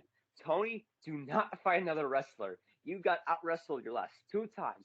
Fight a striker, por favor, or fight Nate Diaz at 170. Please, God. Okay? And RDA and Comrigger, that's probably what's going to happen. Or RDA is probably going to fight Dan Hooker. Dan Hooker should not fight his own Makachev. Hey, Trev. Kyle. What's happening with Logan Paul? Ah, shit. I don't want to talk about it. Logan Paul's fighting another UFC fighter. Well, it's a rumor Logan Paul is going to fight Anderson Silva. And you know what? Actually, I'll talk about this fighting because I don't want to say I've changed my stance, but I've come to a new light. I can't not find this entertaining anymore. It's so funny. It's so hilarious that I have to stop myself from not enjoying it.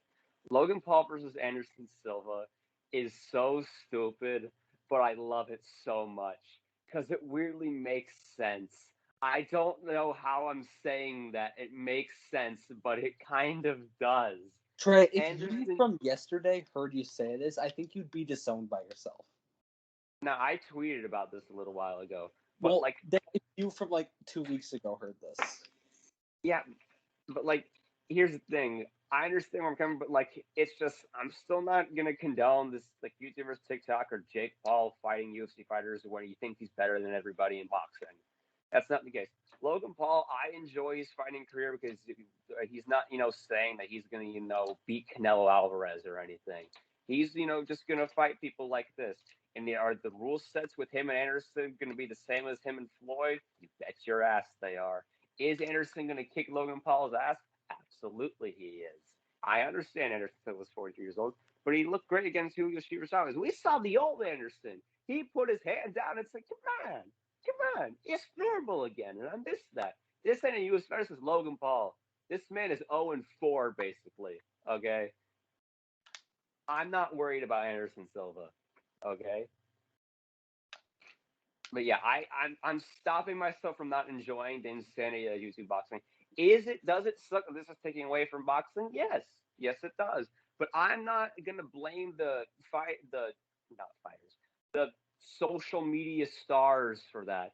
I blame boxing promoters because boxing promoters are incompetent and stupid. What's so hard about giving fighters divisional rankings? Take away people's belts. Boxing titles, they don't matter anymore. If I ask someone on the street, hey, who's the heavyweight champion? Who's the boxing heavyweight champion in the world? They can't give me a definitive answer because you can either say, oh, it's either Tyson Fury or Anthony Joshua, but they're both the heavyweight champion. That's ridiculous. Why is it that way? They should be fighting each other, but because Bob Arum is a dumbass, we have to see Tyson Fury, Deontay Wilder 3, and we're going to see Anthony Joshua probably lose to Alexander Usyk because Alexander Usyk's pretty fucking good. I think he's really good. And I halfway want Tyson Fury and Anthony Joshua to lose.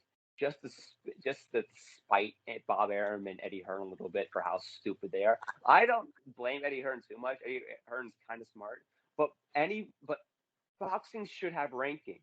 It's so easy to build fight nights on just this number of guys fighting this number of guy, and that's going to bring them up in the rankings. It's how MMA does it. It's at least how they used to. Bellator just adopted rankings because they realized that's how you promote cards. Or you don't need to promote names if they just have a number next to their name because that gives a casual fan.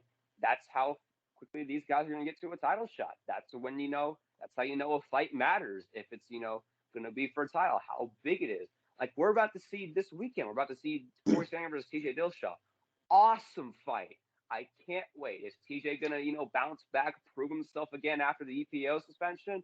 Is Corey Sanders going to knock him out like he just did to Frank Yeager and Marlon Moraes?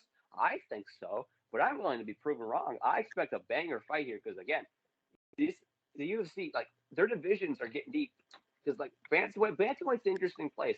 I think Aljamain Sterling has places to go. I want him to beat Petr Yan in the rematch because everybody doesn't like Aljamain Sterling right now because of the disqualification, and it sucks because he's a genuinely good fighter. and that shit happened to him. Stop blaming him for that. He didn't fake it, guys. Let's stop with that. Okay. And if he goes on 50-45s, Jan or KOs or submits him, that's going to put him in a place. That's some Creed 2 shit, and I want to see that. But the rest of 135, they're sorting themselves out. They're finding contender. Corey beats TJ, and the winner of this weekend, that's the next in line for a title shot. That's who should be getting. And, Rob Font, he can go fight Sean O'Malley. Which, speaking of which, I didn't talk about this last time, but Chris Miltiano, the guy who Sean O'Malley just fight, that kid is so fucking tough. He took shots from Sean O'Malley that I know for a fact can put any mortal man to sleep. And Chris Miltiano didn't even blink. That fight should not have been stopped. Herb, screw you. He was still in there. He was still in his face. Sure, he wasn't defending himself, but he wasn't hurt. This man can take a punch. He can take a punch better than any other fighter I've ever seen. He was never hurt. He got knocked down, but he got right back up. If you give this kid to Trevor Whitman, I guarantee you we have the greatest bantamweight in the world on our hands. We saw what Whitman did to Usman striking. Imagine what you do with this kid with a tough chin. We saw what Whitman did with Gaethje, having Gaethje bounce back after getting KO'd a couple times. And then he became one of the best strikers in the division. If you do that to this kid, he's going to become bantamweight champion in the world. He's got the heart and the toughness. He just needs a little bit more skill. He's got that right now, sure. But when you make your UFC debut and just take all those shots from Sean O'Malley, one of the hardest hitters in that division, and you just keep coming forward, you're going places. And if you find the right camp and the right coach, you're going somewhere. Anyway, back to, this weekend's card. I'm going to talk about Miesha Tate for a second, because Miesha Tate, she impressed me. She came back after 5 years, and she looked great. Is she going to make a run for the title? I don't know. What do you want, Kyle? Hey. Kyle, let him be. Let him spew it out. No. Hooker. I just want to find him. I'm done. No, that's it, Trey. Trey, you were gonna say something else. Come on. Yes, I was, but Kyle. No, go ahead. Kyle, you fucking mutt. Let him be. Trey, what were you saying? Okay, fine. But Miesha Tate, yeah, she got a very impressive win over Monero, and I definitely said her name wrong, but that's. But yeah, is she gonna make another run for her title? And I could see her getting up there. Should she fight Amanda Nunes? Hell no, that's a terrible idea. But again, Nunes is in a particular place in the division where she can just pick whatever girl she wants to fight, and that's what happened. She is fighting Juliana Pena next month. Juliana Pena does not deserve a title shot because, well, granted, she got a win in her last fight by wrestling her opponent, and I think she got a submission. I don't remember. But before that, she got submitted by Jermaine Durandamy. Nunes is not fighting Jermaine Durandamy because she's already beat her twice, and I don't see a third fight, for that fight even matter unless it's at 145. If JDR versus Amanda Nunes 3 is at 145, that matters. The rematch should have been at 145, but not so much.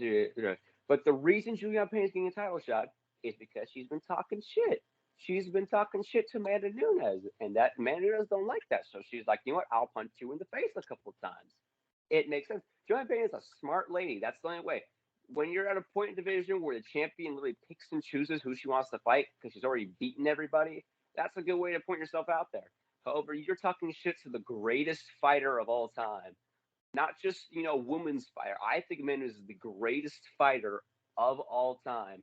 And you don't want to talk shit to Amanda Nunes because she's a monster. She'll destroy everybody. Nobody's going to beat her, ever. Maybe Valentina for the third fight. Which, speaking of which, I kind of want to talk about that because Valentina and Amanda Nunes 3, that fight needs to happen someday. Because Valentina's on a tear, and she's probably the second greatest women's fighter of all time. But she's never going to be called the greatest until she gets a win over Nunes. Nunes has beat her twice. But at 135, seeing the third fight again, I don't really know. But Nunes, I don't know. I could be misled or wrong, but I feel like I've heard this in the past. But if Nunes could cut weight to 125, and we see that trilogy at 125 pounds, that's interesting because it's at 135, Nunes is going to win. Yeah. Anyway, Miesha Tate again. Yeah, she looked good. She's back, which it's kind of weird that her and Conor have the same amount of wins, even though she retired from the sport in 5 years, but they both had the same amount of wins since UFC 205. That's kind of sad. But if she wants to fight Holly Holm again, I'll watch it. It's not really the fight I want to see. I don't want to see her fight Jermaine Durand to me. I just mostly because I don't know. I want to see a different fight. I don't know. I just feel like her and Holly that. Well, granted, the first fight between her and Holly was an awesome fight. I don't know. I don't want to say it'd be the same. I just don't think it'd live up to the first fight. I wouldn't really like that. Yeah. I think I'm done. Jesus. Well, that definitely gave us a rest. Oh yeah. Good work, Trey. All right, what else we got to talk about? Well, we forgot to talk about some Black Panther Wakanda Forever casting news. Right. So we got okay. So we got. Do we know her name? Hey, let me Yeah. Someone got cast. let me pull it up real quick. Okay. Michaelia Cole. Okay. Do we know her from anything? Has she been in anything? I know she was in Black Mirror. Ooh, that's good. That's a good sign. Yeah.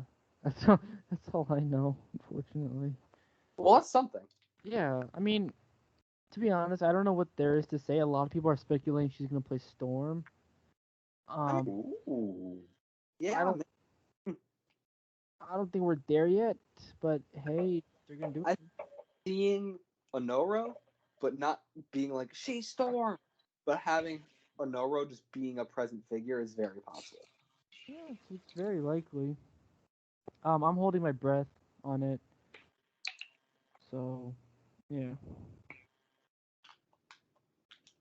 Cool. Anyways, we got some video game news that's we're kind of like a month due. Yeah, like it's been a while, but still, whatever. Fuck it, let's do it. As this couldn't be any longer. This is our longest episode ever. 3 hours and 11 minutes in. This is longer than The Godfather. Guys. Wait, is this our longest episode? I feel like we've had a longer one. No, we had a 3 hour episode, but we're 3 hours and 11 minutes in. Seriously. Yes. I remember. Let's push for longer than The Irishman. I remember our Hell last, yeah. I remember our last 3 hour episode definitely felt like a 3 hour episode. This hasn't felt that long. I thought we would have made like. I was about to fall asleep. Then you let me talk about UFC for 15 minutes. Now I'm good to go. All right, let's zoom past this video game news then, because we can't have someone falling asleep on the pod. Or Okay. pass out him. All right, so we got some. So apparently there's gonna be a Guardians of the Galaxy video game. Yeah. We by already Square talked Enix. about that. Wait, what? We already talked about that. Oh damn. But he was. What? What the fuck happened? I'll just go ahead. Yeah, it's by Square Enix. It doesn't look very good. I mean, I heard because only playing as Star-Lord in a Guardians of the Galaxy game. you might as well just call it Star-Lord and his Galaxy bitches. I would prefer just the game being called Star-Lord if you're gonna just make a Star-Lord game.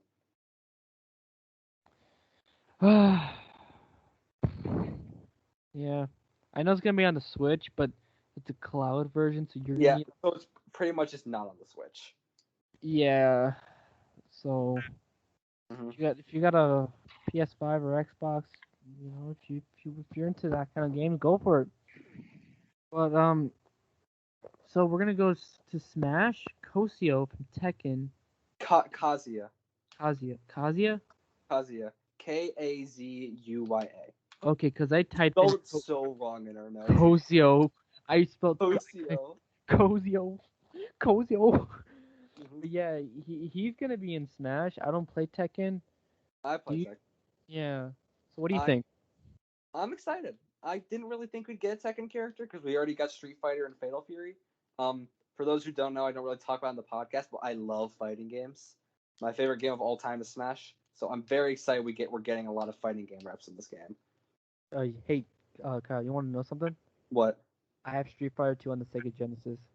Oh, dope. Wait, Street Fighter 2 Turbo, Street Fighter 2. Let me check. Yeah. Let me check. Because there's like 4 or 5 different versions on the SNES. No, I'm talking about Sega Genesis. Oh, the Genesis version. Okay, so it's Street Fighter 2 Special Champion Edition. That's one of the good ones. You're doing Yeah. it. I got the collection on the Switch that had all of the versions from 1 to 3. Yeah. I actually have the Is console. Street Fighter the thing with Jean-Claude Van Damme? That was Mortal Kombat. Oh, I think it was Jean-Claude Van Damme. He was in a movie called Oh, Street Fighter. he played Guile in the movie. And fun fact, Guile was supposed to be an American soldier, like very overly American. Jean-Claude Van Damme gave him like a French accent or something. Jean-Claude Van Damme's not American. It was vaguely French, and it was hilarious. He That's watch just how he talks. watch the Cosmonaut Variety Hour video on it. It's so funny. I've seen the movie. Watch the Cosmo video on it. It's hilarious. I've seen the movie. Why? Because I heard Jean-Claude Van Damme in Street Fighter. That's I honestly was good. intrigued. Still watch the Cosmo video. It's really good. Yes. Yeah. But yeah, so I'm just very excited we're getting fighting game reps in Smash, especially because they're doing a lot of extra cool stuff, like giving them their in-game inputs, so you can pretty much just play them like the games. That's cool. Stuff like that I like. All right, Metroid Dread. Hell yeah, baby. This was a game that was for the Wii 10 years ago that got canceled. It got teased in Metroid Prime 3, and then it got canceled. And it's getting revived, and it's so cool. Dude, I'm so hyped. You know what would be really bad? You know what would be really cool though? I wish I had like a Switch, but I have a Switch Lite unfortunately. Dude, I would have played that motherfucker on my TV, man. Yeah. So if any of you guys have a Switch line around, just give it to me, will you? Yeah. I'll drop my PO address. Mhm. You know, just a wink, Yeah. wink, food for thought. It's so cool that this game technically has been in development for 15 years. Yeah, Isn't that thing? that's dope, bro. Yeah. And they're finally releasing it. It's just it's so cool. Honestly, I think it's just satisfying overall. Yeah, I can't wait to play it. Me too. I'm gonna. Although I said I would have to raise up $1,200 just to go to Turkey, I'm letting this game take a dent. Yeah, that's fair. Sorry. And yeah, yeah. I was gonna say something about Istanbul, but nah, I'm good. But yeah, with Metroid Droid out of the way, Dread, we got Droid, Metroid Droid. Metroid Droid. We got WarioWare, another WarioWare game. I'm not a WarioWare guy, so this doesn't really do much for me. It's just a compilation of mini games. Yeah, I know what it is. It's just never really done anything for me, Yeah, and that's fair. But we got Breath of the Wild 2. We got a teaser back then, Nice. and Solo title, but you know what? I can cope. It looks good. yeah, they said that they're not revealing the title because apparently it's a spoiler. I think, yeah, it's weird. Yeah. And now they're projecting it to release next year. Yeah. Which I don't know how they're gonna do it because when you look at Breath of the Wild, it's just it's it's an achievement on what Mhm. they did. Yeah. Because it's such a big open world, and it's not like you have to like follow a story. Like you can just like once you're out of the cave you're in, you can just go fight Ganon if you wanted to. Hey, Mohammad, you know what I want for this game? What was it? I want playable Zelda. You want to what? Play? Oh. Playable Zelda. Like, I want it would be dope as hell. Like, having Link be more focused on weapons and technology, and having Zelda be focused on magic. That would actually be How dope would that be? that would be dope. Yeah. So, I mean, if I'm being honest with you, if Breath of the Wild 2 were to come out next year, I'm thinking like November, like around Black Friday time. Yeah, that's probably a good guess. I'm not expecting like March of 2022. Like I'm thinking like November. Um, so yeah, Breath of the Wild 2. I mean, I haven't finished Breath of the Wild yet. I haven't either. I loaned it to a friend, so it's gonna be a while before I finish it. Mm. Yeah, so there's that. Um, oh yeah, and then there's the new Switch, the OLED Uh, model. uh, Um, I mean, I already have a Switch, so I'm like, it's not like I'm gonna go buy this one. yeah, I mean, it's just it's the Switch, but like I'm better off just getting the original Switch model than pay like 350 for, you know, a Switch that you can just. Yeah, that's the thing. I don't get why a bunch of Nintendo YouTubers are like making videos on the Switch Lite. If you make Nintendo videos, you probably already have a Switch. I mean, the only difference I can see from the Switch is that it's a bit bigger.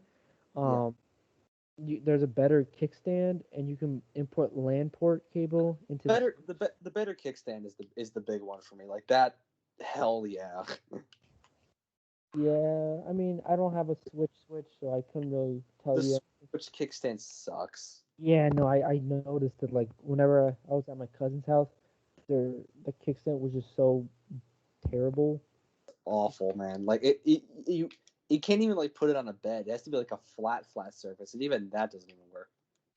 Yeah, but I mean, if you think the Switch LED model is an upgrade, hey, that's cool. I Yeah, know. if you're willing to do the upgrade, it's not like good on you, but like I can't warrant spending that amount of money on a console I own. I'm not paying 350, man.